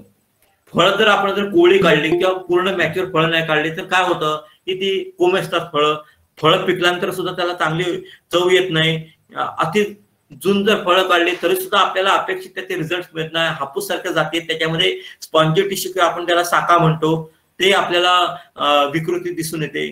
त्याच्यानंतर हाताळणी जर आपली चांगली नसेल तर त्याच्यामध्ये काही स्टेम एंड रॉट सारखी करपा याच्यासारखी काही बुरशीजन्य रोग आहेत त्याचा प्रादुर्भाव होतो आणि मोठ्या स्वरूपामध्ये आपल्याला आंब्याचं नुकसान होतं. त्याच्या दृष्टीने आपल्याला त्याचं काढणीनंतर म्हणजे पोस्ट हार्वेस्ट हँडलिंग हे योग्य प्रकारे टेक्नॉलॉजी आपल्याकडे उपलब्ध असणं गरजेचं आहे. आता हे बघितलं तर तुम्हाला एक चांगल्या प्रकारे मॅनेज केलेल्या आंब्याचे फोटो बघू शकता. ह्या ठिकाणी तुम्हाला दिसून येईल की काढणीपूर्वी आपण व्यवस्थापन कसं केलंय की ज्या ठिकाणी प्रत्येक फांदीला किंवा प्रत्येक मोहरावरती 1 किंवा 2 आंबे कसे आपण ठेवू शकतो, आंब्याचं देठ कसं आपण मर्यादित ठेवून की जेणेकरून कुठल्याही अन्य दुसऱ्या फळाला इजा होणार नाही या पद्धतीने त्याची निगराणी ह्या फळांची आपण त्या फळांच्या वाढीच्या अवस्थेमध्ये किंवा काढणीपूर्वी आपण केलेली आपल्याला दिसून येईल. आता आंबा फळांची काढणी कशी करायची किंवा त्याची हाताळणी कशी करायची हे थोडस समजून घेतलं पाहिजे. की मी मगाशी म्हटलं तर साधारणपणे 100 ते 120 दिवसामध्ये म्हणजे 3.5 ते 4 महिन्यामध्ये आपली फलधारणा झाल्यापासून आपल्याकडे काढणीसाठी तयार होतात.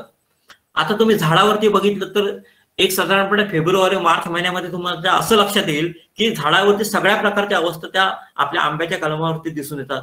काही ठिकाणी मोहर आलेला असतो, काही ठिकाणी फलधारणा झालेली असते, फळांच्या अवस्था सुद्धा वेगळ्या असतात. एक 15-20 दिवस झाले तर काही फळही तयार झालेली असतात. म्हणजे संमिश्र अवस्था त्या झाडामध्ये आपल्याला त्या कलमावरती किंवा झाडावरती आपल्याला दिसून येते. त्यामुळे आपण जर विचार केला तर 3 ते 4 टप्प्यामध्ये त्या झाडावरती आपल्याला फळं काढावी लागतात. आणि आपल्याला फळं काढायची जर योग्य वेळ असेल तर सकाळी 10 वाजेपर्यंत म्हणजे सकाळी लवकर ते 10 वाजेपर्यंत, किंबहुना ते शक्य नाही झालं तर दुपारी 4 नंतर म्हणजे थंड वेळेतच आपल्याला फळांची काढणी करणं गरजेचं असतं. याचं मुख्य कारण म्हणजे काय, जसं सूर्यप्रकाश वाढत जातो तीव्रता त्याची उष्णतेची वाढत जाते आणि त्याचा प्रखर उन्हाचा विपरीत परिणाम हा त्या फळांवरती होत असतो. किंबहुना त्या फळांमध्ये साखरेचं प्रमाण किंवा ते मी तुम्हाला जे स्पॉन्जी टिश्यू मगाशी म्हटलं त्याचं प्रमाण वाढत राहतं. त्याच्यामुळे योग्य पक्वतेला किंवा योग्य मॅच्युरिटीला आणि सकाळच्या किंवा दुपारच्या थंड वेळेत फळांची काढणी करणं गरजेचं असतं.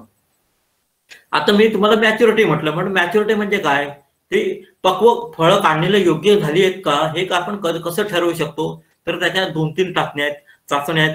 त्याच्यामध्ये महत्वाची गोष्ट म्हणजे आपण त्याचे दिवस काउंट करून, म्हणजे आता तुम्हाला 100 ते 120 दिवस तुम्हाला म्हटलं, पण त्या हंगामा म्हणण्यापेक्षा त्या परिसरामध्ये किंवा प्रादेशिक भागामध्ये हा थोडासा फरक आपल्याला दिसून येतो. एक उदाहरण सांगायचं म्हटलं तर आपल्या समुद्रकाठचा भाग आणि समुद्रापासून थोडस लांब गेलं, एक 20-25 किलोमीटर जरी लांब गेलं तरी हा कालावधी 15-20 दिवसाने मागे पुढे होत असतो. त्यामुळे त्या भागामध्ये वातावरण कसं आहे, टेम्परेचर कसं राहतंय याच्यावरतीच आंब्याची पक्वता ही अवलंबून असते. त्या आधारे आपण दिवसाच्या आधारे आपण ठरवू शकतो. दुसरी, फळाची पक्वता हे साधारणपणे 85% असणं अपेक्षित आहे. त्याच्यापेक्षा जास्त जून आंबे काढले त्याच्यामध्ये साका येऊ शकतो. प्रोसेसिंगच्या दृष्टीने विचार केला किंवा पुढचं हँडलिंग म्हटलं तरी अडचणी येऊ शकतात. त्याच्यापेक्षा 85% पेक्षा कमी पक्वतेचे आंबे काढले तरी सुद्धा ते पिकण्यामध्ये अडचणी जातात. ते आंब्याला सुरकुत्या पडतात, योग्य चव मिळत नाही. त्यामुळे 85% म्हणजे थोडक्यात 14 पक्वतेचे आंबे काढणे हे गरजेचं असतं. दुसरी गोष्ट म्हणजे काय, आंब्याच्या देठाशी बघितलं तर त्याला एक मॅच्युरिटीचे सायन्स मिळतात. त्याचा रंग थोडासा पालटलेला दिसतो, पूर्ण हिरवा न राहता त्याला तांबूस छटाई आलेली असते. त्या देठाशी एक थोडासा खड्डा पडलेला असतो. ह्या ज्या मॅच्युरिटीचे काही सायन्स आहेत किंवा अवस्था आहेत ह्या समजून घेऊन जर आपल्या शेतकऱ्यांनी आंब्याची फळं काढणं हे अपेक्षित असतं.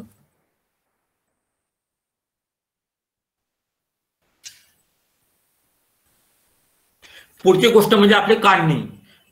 सकाळी काढावी, संध्याकाळी काढावी, पण कशी काढावी हे थोडंसं समजून घेतलं पाहिजे. त्याच्यासाठी आंब्याची काढणी करताना पूर्ण देठाशी आंबा न तोडता देठासह एक साधारणपणे 1 ते 1.5 सेंटीमीटर देठ किंवा एखाद्या इंचाचं देठ ठेवून आपण आंब्याची काढणी करणं हे अपेक्षित असतं.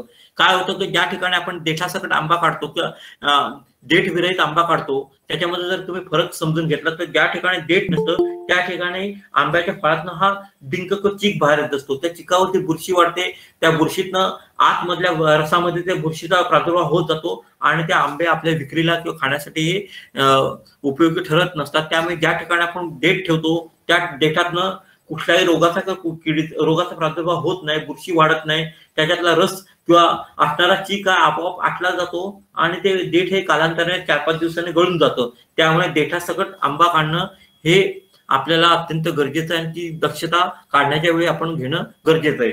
दुसरी गोष्ट म्हणजे आंब्याची काढणी हलवून किंवा झाडाला इजा करून असं न करता झेल्याचा वापर करून किंवा काढण्यासाठी जे हार्वेस्टर आहे की नूतन झेला किंवा विद्यापीठाने विकसित केलेले झेले त्याचा वापर करून जर आंबा काढला तर त्या फळांना इजा होत नाही आणि आपल्याला अलगदपणे आंब्याची काढणी ही करू शकतो.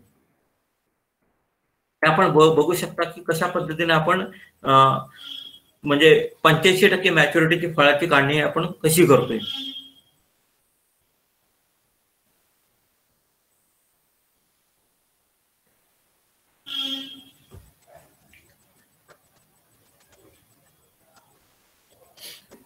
आता पुढची गोष्ट म्हणजे फळांची काढणी केली आणि त्याचं पुढचं विपणन किंवा त्याची हाताळणी कशी करावी हे थोडंसं समजून घेतलं पाहिजे.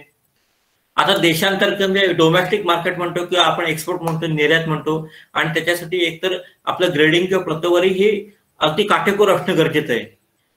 प्रथम आपण काय केलं पाहिजे की आंब्याची काढणी केल्यानंतर 2 गटामध्ये त्याची विभागणी करावी. म्हणजे पहिली गोष्ट म्हणजे जे डागे फळ आहेत त्याच्यावरती बुरशीचे रोगाचे किडीचे कुठले तरी डाग पडलेले आहेत, आंब्याच्या झाडाला फांदीला घासलेली फळं आहेत आणि जे बिनडागी फळ आहेत, अशी आपल्याला 2 प्रकार त्याची पहिली गोष्ट म्हणजे त्याची विगतवारी किंवा त्याचं वर्गीकरण करणं किंवा विभागणी करणं गरजेचं असतं. जी डागी फळं असतात ते आपण लोकल मार्केटला गावामध्ये शहरामध्ये आपण त्याची विक्री करू शकतो किंवा किंबहुना कमी भावामध्ये त्याची विक्री करू शकतो किंवा आपण प्रोसेसिंगला ती फळं वापरू शकतो. पण जे बिनडागी फळं आहेत, चांगली फळं आहेत, त्याचं परत ग्रेडिंग करून आपण त्याचं मार्केटमध्ये किंवा एक्सपोर्टच्या दृष्टीने त्याचं आपण विपणन करू शकतो.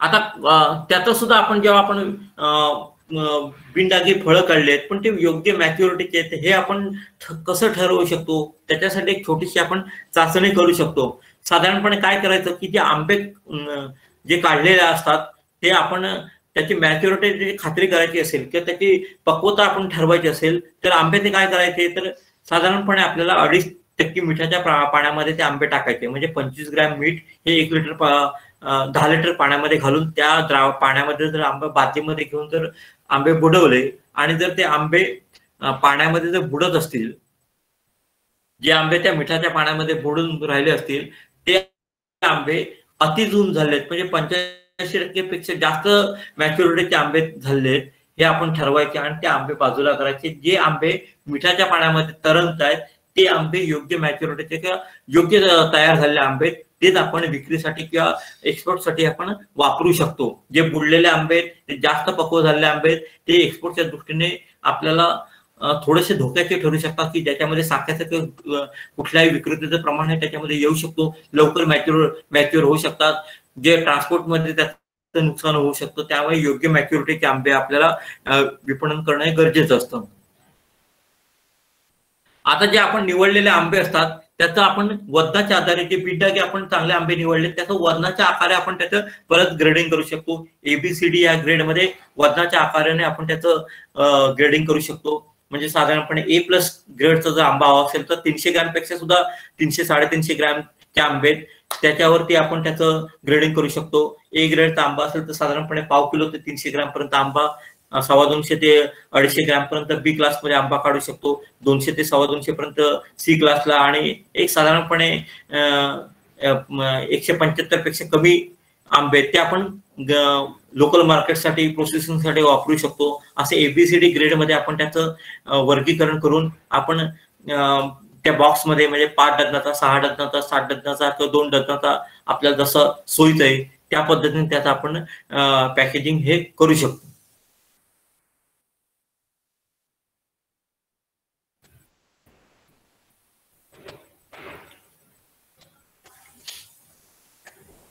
आता आंब्याचं काढणी, ग्रेडिंग, त्याच्यानंतर पुढचा टप्पा म्हणजे त्याला कुठल्याही प्रकारचं काढणीनंतर रोगाचा प्रादुर्भाव होऊ नये त्याच्यामुळे आपल्याला बुरशीनाशकाची मात्रा देणं हे गरजेचं आहे.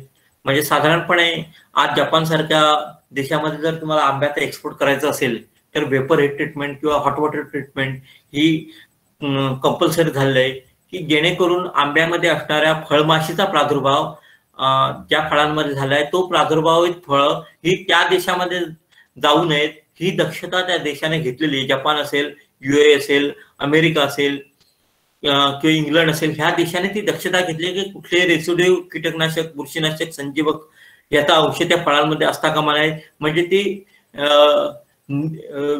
विषारी अन्न घटक त्या फळांमध्ये येता कामा नये. त्याच्याबरोबर कुठलाही फ्रूट फ्लायचा किंवा फळमाशीचा प्रादुर्भाव येता कामा नये. स्टोन विविल किंवा कोळीतला जो भुंग आहे या किडीचा प्रादुर्भाव त्यांच्या देशामध्ये जाऊ नये या दृष्टीने दक्षता घेण्याच्या दृष्टीने त्याचा काही प्रोटोकॉल ठरलेले आहेत. त्याच्यामध्ये तुम्ही अमेरिकेला गेलात तर त्याला रेडिएशन ट्रीटमेंट दिली आहे, व्हेपर ट्रीटमेंट किंवा हॉट वॉटर ट्रीटमेंट ही जपान, युएई सारख्या देशांसाठी गरजेचे आहे. त्याच्यानंतर इंग्लंडसाठी सुद्धा व्हीएसटीची ट्रीटमेंट ही अत्यंत गरजेची झाली आहे. पण त्या गरजेनुसार ती आपण त्याची व्हीएसटी किंवा आवश्यक असणारे रेडिएशन किंवा कुठली ट्रीटमेंट आपण त्या देशाच्या गरजेनुसार करू शकतो. पण तत्पूर्वी त्या फळांमध्ये कुठल्याही बुरशीनाशक ची मात्रा दिली तर आपण त्याच्यामध्ये होणारा काढणीनंतर जे बुरशीजन्य रोग आहेत त्याचा प्रादुर्भाव आपण रोखू शकतो. त्याच्यामध्ये साधारणपणे अर्धा ग्राम आपण कार्बनडायझिम पावडर म्हणतो. आता कार्बनडायझिमला बंदी आली आहे एक्सपोर्टच्या दृष्टीने, पण कार्बनडायझिम प्लस मँकोझेब हे जे साप नावाचं जे बुरशीनाशक आहे याचा जर अर्धा ग्राम प्रति लिटर पाण्यामध्ये घेऊन जर प्रक्रिया केली, 5 मिनिटं त्या द्रावणामध्ये जर फळं गोडवून ठेवली तर येणारे जे रोग आहेत, स्टेमेन रॉट सारखे काही आपला देठ कुजव्यासारखे रोग आहेत किंवा करपा रोग आहे याचं नियंत्रण आपण त्या काढणीनंतर त्या अवस्थेमध्ये करू शकतो. तेही ट्रीटमेंट दिल्यानंतर एक चांगल्या प्रकारे कागदावरती ती फळं पुसून योग्य प्रकारे ठेवणं ही आपल्याला की जेणेकरून पाण्याचा अंश त्या फळांमध्ये राहिला तर परत बुरशीजन्य रोगाचा प्रादुर्भाव होऊ नये, परत कुजू नये याच्यासाठी ही काळजी घेणं ही गरजेचं असतं. हे आपण कशा प्रकारे ट्रीटमेंट केली जाते हे आपण बघू शकतो. आता पुढची गोष्ट हे आपण डोमेस्टिक मार्केटसाठी वापरू शकतो की आपल्या देशामध्ये त्याची विक्री करायची असेल तर त्याला थोडंसं पिकण्याच्या दृष्टीने किंवा पिकण्याची क्रिया लवकर होण्याच्या दृष्टीने किंवा कुशनिंग म्हणून आपण गवत असेल, भाताचा पेंडा असेल किंवा रद्दी पेपर असेल याचा वापर करून आपण ते 1, 2 किंवा 5, 6 डझनाचे आंबे ते आपण भरू शकतो. त्याच्यानंतर त्याच्यावरती आपण कुठल्या जातीची फळं आहेत, त्याच्यानंतर फळांची संख्या किती डझन आहेत, ते जे पॅकिंगची तारीख कधी, त्याच्यानंतर ते आपण करत पिकून वापरायला किंवा कंझ्युमर कधी वापरू शकतो ती उघडायची तारीख, त्याच्यानंतर ही जी योग्य माहिती आपण त्या बॉक्सवरती लिहिली तर आपल्याला विक्री करणं सोयीचं जातं. त्याच्याबरोबरच काही गोष्टी आपल्याला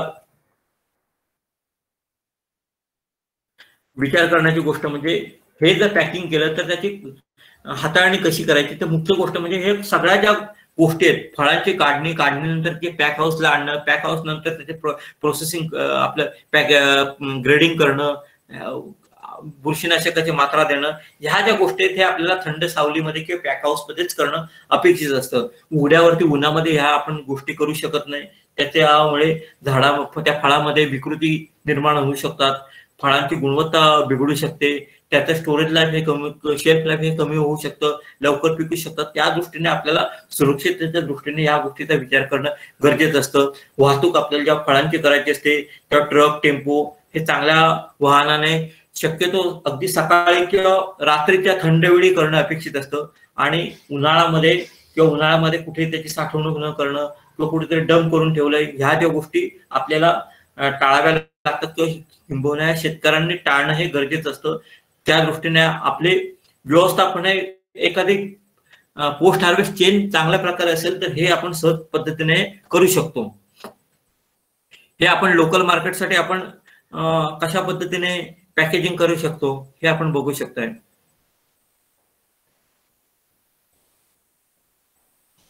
हे आपण एक्सपोर्टच्या दृष्टीने कसं पॅकेजिंग आहे हे आपण बघू शकताय.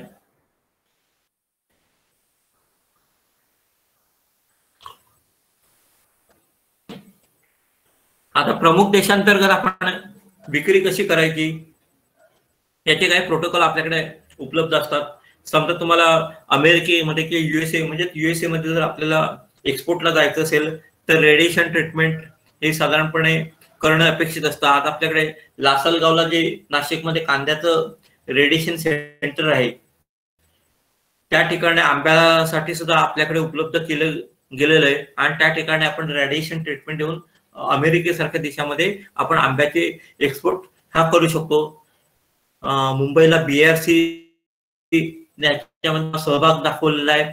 साधारणपणे आज 14 वर्ष या गोष्टीला झाले की कोऑपरेशन डिपार्टमेंट आपल्या गव्हर्नमेंट ऑफ इंडियाचं आणि अमेरिकन गव्हर्नमेंटमध्ये जो ठराव झाला त्या दृष्टीने त्या प्रोटोकॉल जो ठरवला गेला आणि त्याच्या आधारे आपण लासलगावला ज्या ठिकाणी कांद्याचं रेडिएशन विकेंद्रीकरण करतो त्या पद्धतीने आंब्याचं करून आपण आंबा हा अमेरिकेमध्ये आपण हा एक्सपोर्ट करू शकतो.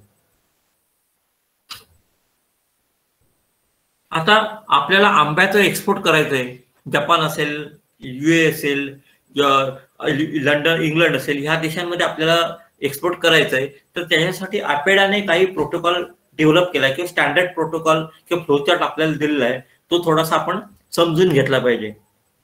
आता पहिली गोष्ट म्हणजे काय, सिलेक्शन ऑफ मँगो फ्रुट्स. जसं मगाशी तुम्हाला सांगितलं की स्थानिक बाजारपेठ, देशांतर्गत बाजारपेठ किंवा एक्सपोर्टच्या दृष्टीने आपल्याला आंब्याच्या फळांचं सिलेक्शन करणं, त्याचं ग्रेडिंग करणं हे आपण ठरवलं पाहिजे. त्याचं प्लास्टिक क्रेट्समध्ये त्याची साठवणूक हाताळणी केली पाहिजे.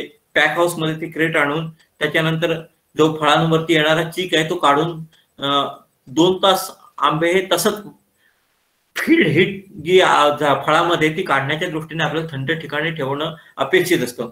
नंतर त्याचं ग्रेडिंग करून त्याला बुरशीनाशकाची ट्रीटमेंट दिली. मी तुम्हाला जे 22 मँकोझेब जे सांगितलं किंवा बेनेलिट बेनोमिल आज जे अपेडाने रेकमेंड केलंय त्या बुरशीनाशकाची त्याला प्रक्रिया करणं किंवा त्याच्या आधारे आपण ती फळं धुणं आणि त्याच्यानंतर साध्या पाण्याने परत धुवून त्याला मांजरपाटच्या कापडाने परत पुसणं आणि त्याच्यानंतर त्याला परत कोटिंग करणं, म्हणजे वॅक्सचं किंवा मेणाचं कोटिंग करणं, जे इडिबल फूड ग्रेड वॅक्स आज सफरचंद वगैरे ह्या पिकाला किंवा पेर म्हणा या पिकाला जे केलं जातं तसं वॅक्सिंग त्या ह्याला करणं, फळांना करणं.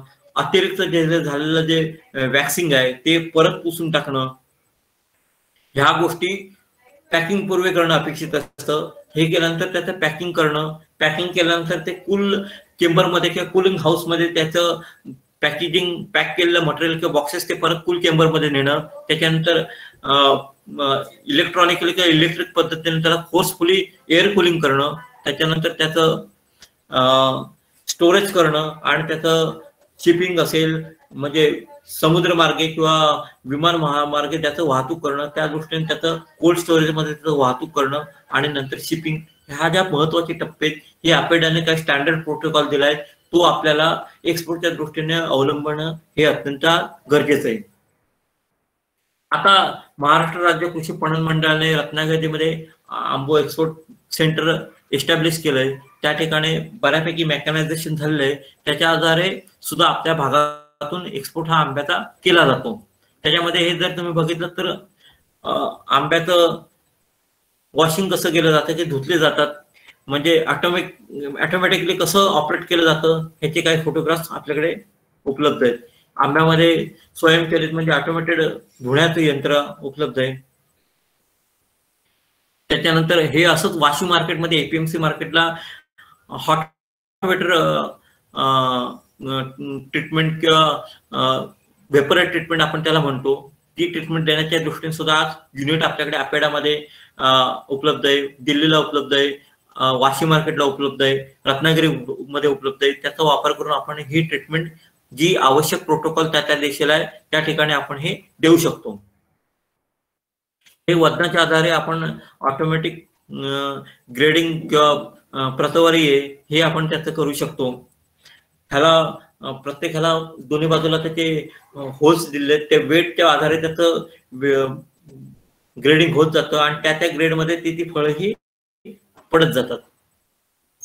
हे प्री-कुलिंग यंत्र आहे. आज आपल्याकडे द्राक्ष म्हणा किंवा या फळ भाजीपाला म्हणा असेल किंवा एक्सपोर्ट जे करतोय त्या ठिकाणी आपण याचा वापर हा करू शकतो. त्याच्यानंतर एक्सपोर्टच्या दृष्टीने कसं त्याचं पॅकिंग असलं पाहिजे, प्रत्येक फळाचं इंडिव्हिज्युअल पॅकिंग कसं राहील हे आपण थोडंसं काळजीपूर्वक पाहणं गरजेचं असतं. त्याला कुशनिंग मटेरियल कसं वापरलं जातं. आज आपल्या मार्केटमध्ये चांगल्या उत्तम प्रकारची मॉल्समध्ये किंवा याच्यामध्ये जी सफरचंद वगैरे अशी जी फळं येतात त्याचं कसं कुशनिंग केलं जातं, त्या पद्धतीने आपण त्याचं उत्पादन हे पॅकेजिंग हे करू शकतो. त्याच्यानंतर अति जवळच्या मार्केटमध्ये आपण ज्याला नजीकचे देश आहेत, बांगलादेश असेल किंवा श्रीलंका असेल किंवा पाकिस्तान असेल किंवा अति फार शॉर्ट डिस्टन्सला आपण त्याचं एक्सपोर्ट करणार आहे, त्या ठिकाणी आपण रायपिंग करून सुद्धा फळ पिकवून सुद्धा आपण त्याचं विपणन करू शकतो, मार्केटिंग करू शकतो. त्याच्यासाठी ऑटोमॅटिक रायपिंग युनिट सुद्धा आपल्याकडे उपलब्ध आहेत, त्याचाही वापर आपण करू शकतो.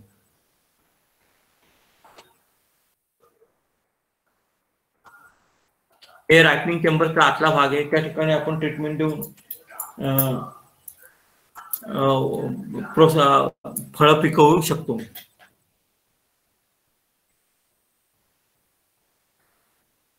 हे काही कीटकनाशकाचं MRI लेवल किंवा PHI लेवल किती परमिसिबल युनिट्स आहेत ते आपण दाखवून दिले आहेत. MRI लेवल म्हणजे इंग्लंडसाठी आणि जपानसाठी त्या कीटकनाशकांचं किंवा बुरशीनाशकांचं किती अंश अपेक्षित आहे ते आपण त्याच्यामध्ये दिले आहेत.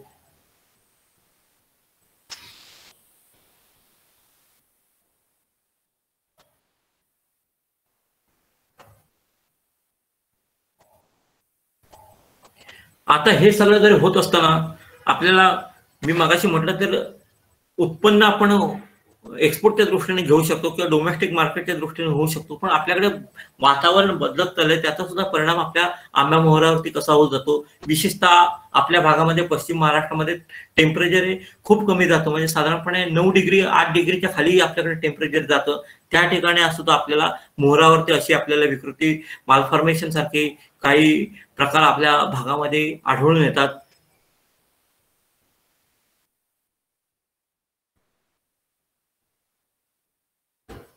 त्या दृष्टीने आपल्याला काही उपाययोजनांचा किंवा विचार करणं गरजेचं असतं की शेतकऱ्यांनी त्याचा अवलंब करावा किंवा त्या दृष्टीने आपली पुढची व्यवस्थापनाची वाटचाल असावी, या दृष्टीने थोडंसं आपण समजून घेतलं पाहिजे.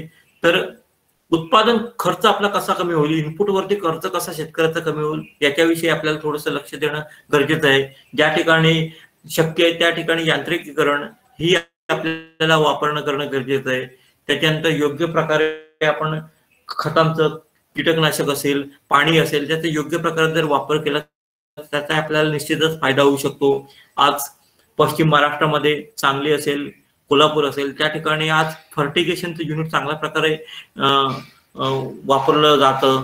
त्याच्याबरोबर हाय डेन्सिटी प्लांटिंग असेल, झाडाला ट्रेनिंग असेल, प्रुनिंग असेल, याचा जर विचार आपण घेऊ शकतो. आणि महत्वाची गोष्ट म्हणजे त्या झाडाचा मगाशी म्हटल्याप्रमाणे त्याचा आकार जर नियंत्रित ठेवला, झाडाची वाढ जर नियंत्रित ठेवली तर बऱ्यापैकी आपण चांगलं व्यवस्थापन करू शकतो. आज उपलब्ध मनुष्यबळ असेल, मजूर वर्ग असेल, तो आपल्याला पुरेसा उपलब्ध होत नाही.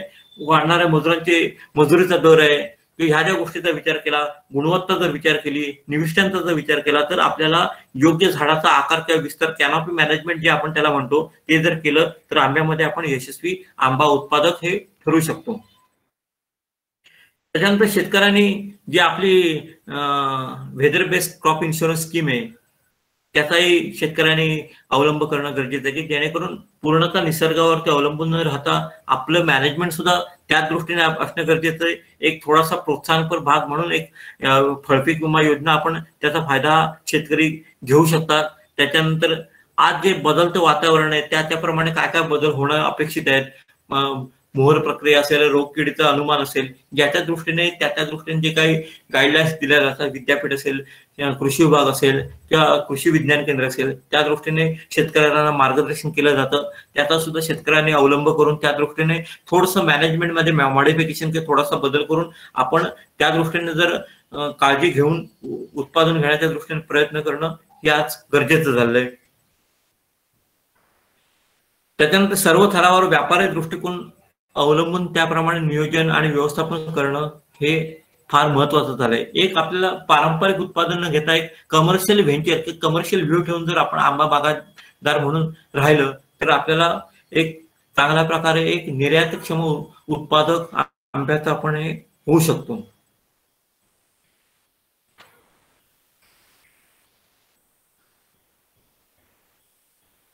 आता ह्या दृष्टीने आपल्याला काही गोष्टीचा विचार करणं गरजेचं आहे की एक्सपोर्ट करायचं आहे, पण एक्सपोर्ट करताना सुद्धा काय असलं पाहिजे. तर पहिली गोष्ट म्हणजे मी तुम्हाला म्हटलं की प्री हार्वेस्ट मॅनेजमेंट किंवा प्रॅक्टिस कशी असणं. तर जे प्रोटोकॉल जसं सांगितलं, कीटकनाशकाचा वापर असेल, बुरशीनाशकाचा वापर असेल, अन्नद्रव्याचा वापर असेल, जेणेकरून दर्जेदार उत्पादन घेण्याच्या दृष्टीने काढणीपूर्वी व्यवस्थापन हे त्यातले महत्वाचा टप्पा झाला. काढणीनंतर त्याचं व्यवस्थापन, योग्य वेळी काढणे, योग्य पद्धतीने काढणे, त्याच्यानंतर हाताळणी, ग्रेडिंग, पॅकेजिंग, त्याच्यानंतर ट्रान्सपोर्ट, ह्या ज्या गोष्टी प्रत्येक टप्प्यामध्ये योग्य पद्धतीने झाल्या तर आपण एक्सपोर्ट घेऊ शकतो, चांगल्या प्रकारे करू शकतो. व्हॅल्यू ऍडिशन किंवा फळांचं मूल्यवर्धन करून सुद्धा त्या प्रोसेस प्रॉडक्टला सुद्धा आपण विपणन किंवा एक्सपोर्ट करू शकतो. आज आंब्याचं प्रोसेस प्रॉडक्ट सुद्धा चांगल्या प्रकारे बऱ्यापैकी साधारणपणे 3 लाख कोटी इतका एक्सपोर्ट हा महाराष्ट्र आपल्या भारतातून प्रोसेस प्रॉडक्टचा आंब्याच्या माध्यमातून होत असतो.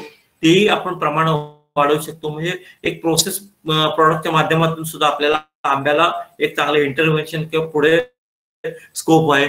त्याचं वेस्ट युटिलायझेशन, त्याच्यामधून येणाऱ्या बाय प्रॉडक्ट्स असतील, त्याचे रिसायकलिंग असेल, ह्याचाही विचार आपण करू शकतो. आणि जे मेकॅनायझेशन असेल, मॉडर्न कुठली प्रॅक्टिस सुधारित तंत्र आहे हे आपण पॅकेजिंगच्या मध्ये वापरलं तर निश्चितच आपल्याला मनुष्यबळ कमी करून दर्जेदार उत्पादन, पॅकेजिंग असेल, त्यांना कुशनिंग मटेरियल असेल, याचा वापर करून आपण चांगल्या प्रकारे त्याचे विपणन करू शकतो. आता सर्वसाधारण काय होतं की मी तुम्हाला म्हटलं की आंबा असेल, भाजीपाला असेल, की प्रत्येक टप्प्यामध्ये फळपिकाचं नुकसान किंवा भाजीपाल्याचं नुकसान होत असतं. आणि हे प्रत्येक टप्प्याटप्प्यामध्ये होत असतं. शेतातनं काढणी केली, हाताळणी केली, विक्री करणं, त्याचं ट्रान्सपोर्ट करणं, वाहतूक, त्याच्यामध्ये बऱ्याच अंशी हे नुकसान होत असतं. आता पोस्ट हार्वेस्ट लॉसेस हे आंब्यामध्ये साधारणपणे 25% पर्यंत होत असतात. चुकीच्या पद्धतीने त्याची हाताळणी केली जाते, काढणीनंतर फळांची आदळआपट होते, कुजतात फळं, किंवा काढणीपूर्वी काही त्याच्यामध्ये रोग आलेले असतात, पण ते फळं एकमेकांच्या संपर्कात काढल्यानंतर येतात, त्यामुळे या रोगाचा किडीचा प्रादुर्भाव वाढतो, फळमाशीचा उपद्रव होतो, त्यामुळे असे नुकसान त्याच्यामध्ये होत असते. त्याच्यानंतर रिटेलर किंवा होलसेलरच्या ज्या टप्प्यात आपण दलाल किंवा मार्केटिंग असेल, कोऑपरेटिव्ह मार्केटिंग असेल, त्याच्यामध्ये सुद्धा साधारणपणे 8 ते 20% पर्यंतचा नुकसान होत असतं. त्याच्यानंतर आपण जर विचार केला तर साधारणपणे 25,000 करोड रुपयाचं आपल्याला नुकसान हे चुकीच्या पद्धतीने हाताळणी केल्यानंतर पोस्ट हार्वेस्ट नुकसान आपल्याला त्याच्यामध्ये होत असतं. हे जर प्रमाण जर आपण कमी आणलं, 5-10% पर्यंत टप्प्याटप्प्यामध्ये कमी केलं तर होणारं नुकसान हे आर्थिक स्वरूपामध्ये सुद्धा आपण हे कमी करू शकतो आणि आर्थिक फायदा शेतकऱ्यांना किंबहुना आपल्या एक्सपोर्ट व्हॅल्यूला जास्त मिळू शकतो.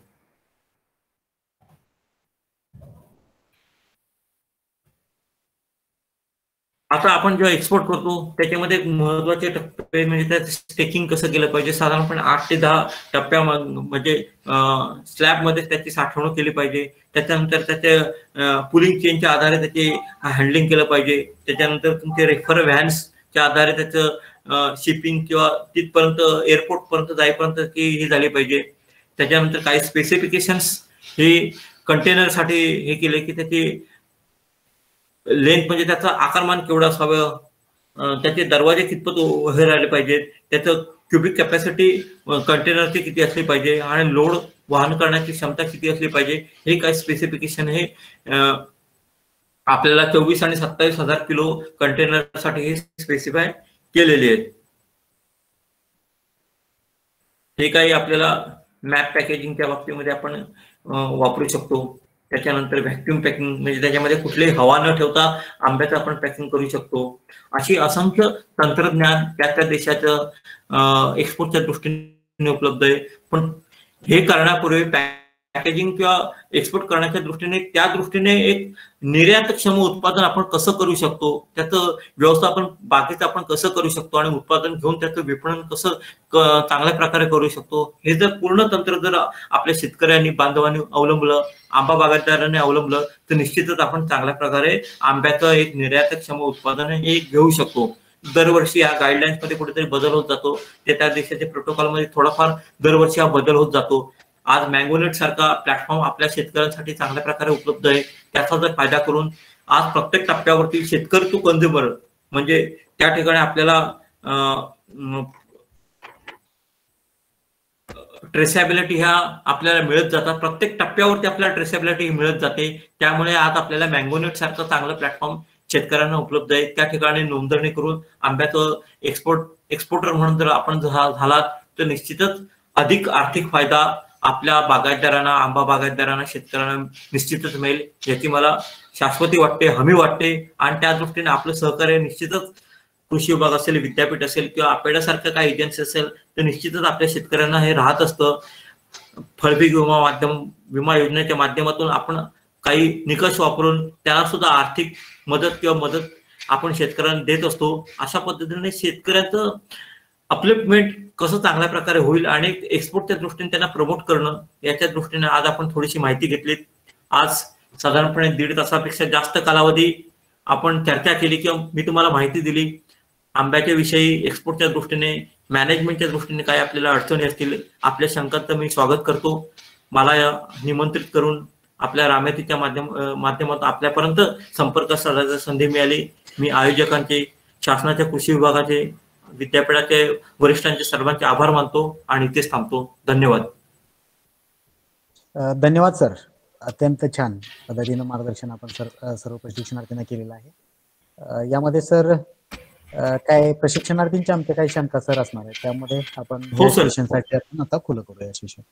तर प्रशिक्षणार्थींना एक विनंती आहे की एक जणांनी आपल्याला शंका जे आपल्या काय आता या मार्गदर्शन जे झालेलं आहे निर्यातक्षम आंबा उत्पादनाच्या अनुषंगाने, तर त्याच्यावर तुमचे काही प्रश्न असतील तर कृपया विचारावे. प्रोडक्शन टेक्नॉलॉजीच्या अनुषंगाने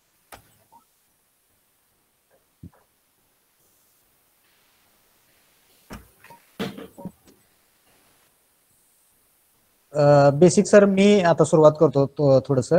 आता आमच्याकडे तर हापूस लागवड होऊ शकते का वरच्या एरियामध्ये आणि कितपत यश त्याला मिळेल तो एक विषय आहे. त्याच्यानंतर दुसरी एक की आता फुलोऱ्याच्या स्टेजमध्ये आमच्याकडे मॅक्झिमम आंबा आहे, तर त्याचं आता काय झालं, मोहर भरपूर आहे, म्हणजे ब्लॉझम स्टेजला भरपूर मोहर आहे, पण फ्रूट सेट त्या प्रमाणात तुम्ही म्हटल्याप्रमाणे फ्रूट सेट होत नाही. तर आता त्याच्यासाठी काय अजून काय जो मोहर इथून निघणार आहे त्याच्यासाठी काय काळजी घ्यावी थोडक्यात, त्याच्याबाबत थोडस सर स्प्रे किंवा न्यूट्रिएंट मॅनेजमेंट कसं करावं याच्याबाबत थोडस. दुपारी मुंज सरांचं लेक्चर आहे ना? Yes yes sir. मग त्याच्यामध्ये पीक संरक्षणाच्या दृष्टीने मोहर संरक्षण हा विषय ते कव्हर करतील. पण मी आपल्या 2 जे महत्वाच्या शंका आहेत त्याच्याविषयी मी बोलतो. पहिला प्रश्न तर अत्यंत महत्वाचा की ज्याला आपण आंब्याची लागवड करायची त्याच्यामध्ये जातीची निवड ही अत्यंत महत्वाची गोष्ट आहे. आज कोकणाचा विचार केला तर साधारणपणे जेवढी क्षेत्र आंब्याखालचं आहे म्हणजे साधारणपणे 1.84 लाख हेक्टर क्षेत्र आहे, त्यातलं 95% हापूस या जातीखाली. पण इतर पश्चिम महाराष्ट्र किंवा मराठवाड्याचा विचार केला, विशेषतः तुमच्या पश्चिम महाराष्ट्राचा विचार केला तर हापूस हे चांगल्या प्रकारे कमर्शियल आपण उत्पादन ह्या जातीपासून घेऊ शकत नाही. कारण महत्वाची गोष्ट म्हणजे हवामानाशी जास्त सेन्सिटिव्ह ही जात आहे. एक तर पहिली गोष्ट म्हणजे टेम्परेचर खूप खाली गेलं तरी सुद्धा त्याचा विपरीत त्याच्यावरती परिणाम होतो, मोहरावरती फलधारणा योग्य प्रकारे होत नाही. म्हणजे तुमच्याकडची पश्चिम महाराष्ट्रात जर टेम्परेचरची रेंज बघितलं साधारणपणे 6 डिग्री पासून 38, 39 अगदी 40 डिग्री पर्यंत ती रेंज असते. म्हणजे कमी टेम्परेचर सुद्धा त्याला सहन होत नाही. फळाच्या वाढीच्या अवस्थेमध्ये जास्त टेम्परेचर सुद्धा सहन होत नाही, की जे केशर किंवा इतर जाती ते ह्या ताण सहन करू शकतात. त्यामुळे आपल्याकडे कमर्शियल व्हेंचरने आपल्याकडे हापूस जात ही चांगल्या प्रकारे होऊ शकत नाही. पण जर घ्यायची झाली तर साधारणपणे 40 ते 50% हापूसची झाडं आणि इतर जातींची झाडांचा जर विचार केला, विशेषतः केशर या जातीचा विचार केला तर निश्चितच आपल्याला केशर ही जात चांगल्या प्रकारे कमर्शियल उत्पादनाच्या दृष्टीने आपण घेऊ शकतो. त्याच्यामध्ये हाय डेन्सिटी प्लांटिंग आहे किंवा ह्या ज्या सुधारित तंत्र आहेत की अल्ट्रा हाय डेन्सिटी असेल, याचाही विचार करून आपण त्याचा जर केशरची लागवड केली तर यशस्वी आंबा उत्पादक हे आपल्या भागातले शेतकरी होऊ शकतात. दुसरी गोष्ट म्हणजे काय, आंब्यामध्ये लागवड करताना साधारणपणे 100 जर तुम्हाला झाडं लावायची असतील तर एक 80 ते 85 झाडं ही त्या जातीची आपल्याला अपेक्षित त्या झाडाची लावून उरलेली 15 ते 20 झाडं आहेत, म्हणजे 15 ते 20% झाडं आहेत की हापूस असेल, रत्ना असेल, पायरी, गोवा मानपूर किंवा इतर जे बेंगनपल्ली असेल, दशेरी असेल, या जास्तीची जर तुम्ही लावलीत तर काय होतं की आंब्यामध्ये मिश्र परागीभवन होतं. त्यामुळे ज्या जर इतर जातीचं लावलं तर परागीभवनाला थोडीशी मदत होते आणि आपल्या ज्या मुख्य जाती त्याचं उत्पादन वाढीला हे मदत होत असते. त्यामुळे ज्या ठिकाणी आपल्याला शक्य आहे त्या ठिकाणी अन्य जातींचा सुद्धा एक 15 ते 20% जर विचार केला तर त्याच्यापासून आपल्याला फायदा होत असतो आणि त्या मूळ जातीचं उत्पादन वाढीला चांगला परिणाम होत असतो. दुसरी गोष्ट आहे की आता जर परिस्थिती बघितली तर आंब्यामध्ये विशेषतः केसरचीच लागवड आपल्यामध्ये मोठ्या स्वरूपामध्ये त्या ठिकाणी मोहर येण्याची अवस्था आहे किंवा मोहर आलेला आहे. त्या ठिकाणी काय झालं की मधल्या काळामध्ये हवेमधलं आर्द्रतेचं प्रमाण किंवा ह्युमिडिटी, रिलेटिव्ह ह्युमिडिटीचं प्रमाण हे वाढलं होतं. त्यावेळेला बुरशीजन्य रोगाचा प्रादुर्भाव आपल्या सर्वत्र झालेला आपल्याकडे दिसून येतो. त्याच्यामध्ये करपा असेल किंवा भुरी असेल, ह्या रोगाचा प्रादुर्भाव झाल्यानंतर त्या ठिकाणी अपेक्षित फलधारणा होत नाही, फळगळ किंवा मोहरामध्ये नुकसान होत असतं. किंबहुना बऱ्याच वेळा काय होतं की आंब्यामध्ये मोहर असा घुसमटलेला सारखा होतो. त्या ठिकाणी संयुक्त फुलांचं किंवा मादी फुलांचं प्रमाण हे अत्यल्प राहतं आणि त्या ठिकाणी योग्य प्रकारे परागीभवन होत नाही किंवा मादी फुलांचं प्रमाण हे कमी असल्यामुळे त्या ठिकाणी आपल्याला अपेक्षित फलधारणा झालेली आपल्याला कमी स्वरूपामध्ये दिसून येते. पण याच्यानंतर जर त्या ठिकाणी फलधारणा झाली, त्या ठिकाणी जर साधारणपणे फळ ही वाटाण्याच्या पेक्षा मोठ्या आकाराची झाली, अंड्याच्या आकाराच्या होईपर्यंत साधारणपणे 3 टप्प्यामध्ये 15 ते 20 दिवसाच्या अंतराने पोटॅशियम नायट्रेट सारख्या किंवा 0050 किंवा पोटॅशियम सल्फेट यासारख्या सूक्ष्मद्रव्य नव्हे तर विरघळणाऱ्या खताच्या म्हणजे फॉल्युअर स्प्रे जर आपण वापर केला म्हणजे 5 ते 10 ग्राम प्रति लिटर स्वरूपामध्ये जर फवारणी केली तर फळगळ आपण त्या ठिकाणी रोखू शकतो, फळांचा आकारमान वाढवू शकतो, उत्पन्न वाढवू शकतं आणि फळांना ज्या ठिकाणी आपण पोटॅशियमचा वापर करतो किंवा फवारणीमध्ये जे पोटॅशियम जर वापरलं, पालाश वापरलं तर त्या फळामध्ये स्ट्रेस किंवा ताण सहन करायची क्षमता त्या फळामध्ये किंवा त्या झाडामध्ये वाढू शकते. त्यामुळे कुठल्याही ताणाला ते सहज बळी पडू शकत नाही. मुख्यत्वे पोटॅशियमचा रोल हा फळामध्ये आकर्षक रंग येण्यासाठी असतो. त्यामुळे जर पोटॅशियम नायट्रेट किंवा पोटॅशियम सल्फेट सारखी जर आपण फवारणी केली तर निश्चितच तुम्हाला त्याचा चांगल्या प्रकारे फायदा होऊ शकतो. ज्या ठिकाणी फर्टिगेशन आहे, इरिगेशन आपण देऊ शकतो, त्या ठिकाणी फळाच्या वाढीच्या अवस्थेमध्ये जर इरिगेशन दिलं किंवा पाणी दिलं तरी सुद्धा त्याचा फायदा आपल्याला होत असतो. फक्त दक्षता एवढी घेतली पाहिजे की आपण फळं काढण्याच्या पूर्वी एक साधारणपणे 15 ते 20 दिवस त्या झाडाचं पाणी तोडणं हे अपेक्षित आहे, जेणेकरून फळांची वाढ योग्य होऊन आपल्याला चांगलं उत्पन्न मिळणार आहे. अशा प्रकारे जर व्यवस्थापन केलं तर आपण चांगल्या प्रकारे उत्पन्न घेऊ शकतो. मोहरामध्ये येणाऱ्या किडी असेल, तुडतुडा असेल, थ्रिप्स असेल किंवा भुरी रोग आहे, यांचं जर व्यवस्थापन जर तुम्ही चांगल्या प्रकारे केलं तरी सुद्धा आपल्याला त्याचं नियंत्रण हे किंवा संरक्षण त्या मोहरातच आपण करू शकतोय. धन्यवाद सर. थँक्यू. या व्यतिरिक्त काय प्रश्न आहेत आणखी कोणाचे?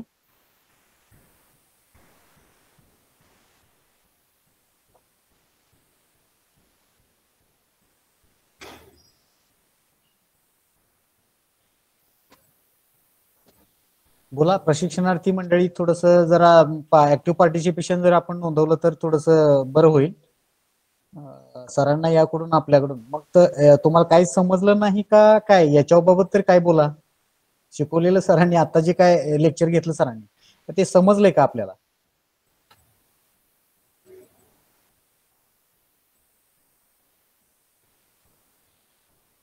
राहुल देशमुख, राजकुमार पाटील, राम कोकाटे,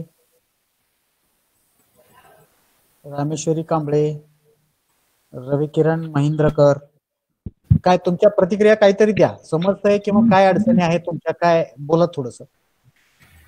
समजलंय सर काय विषय. हा समजलंय म्हणलं. समजलंय ना? हो ठीक आहे. मग तुमच्या शंका वगैरे काय नाहीत? काय नाही. हॅलो सर, बोला. राहुल देशमुख बोलतोय सर. बोला बोला. हा नाही, तुम्ही नाव घेतलं म्हणून म्हणलं आता. नाही, नाव घेतलं म्हणजे तुम्हाला जास्त समजलंय का कमी समजलंय का आणखी काय पातळ्या वाढवायला पाहिजेत हे यातून अपेक्षित आहे. नाही नाही सर, चांगलं चाललेलं आहे ट्रेनिंग. अगदी कलतार पहिल्यापासून कसं वापरायचं कळत नव्हतं. त्या ट्रेनिंग मध्ये कलतार कसं वापरायचं ती कळलं. ठीक आहे, मग शंका कोणाच्या नाही तसं आपण हे करूया, सेशनच्या एंड कडे जाऊया. पीपीटी आहे ना? हो सर. हा सर, एक PPT महत्वाचा एक विषय, पीपीटी एक सर आपण जर शेअर केली आमच्या ईमेल आयडी वरती किंवा माझ्या व्हॉट्सअपला जरी आपण सर शेअर करू शकला तर मी ग्रुप वरती देतो सर. येस सर, मेलवरती अप्लाय करतो. मेल आयडी फक्त पाठवून द्यावं सर. येस येस सर, मी टाकतो मेल आयडी आपल्याला. येस, ठीक आहे सर.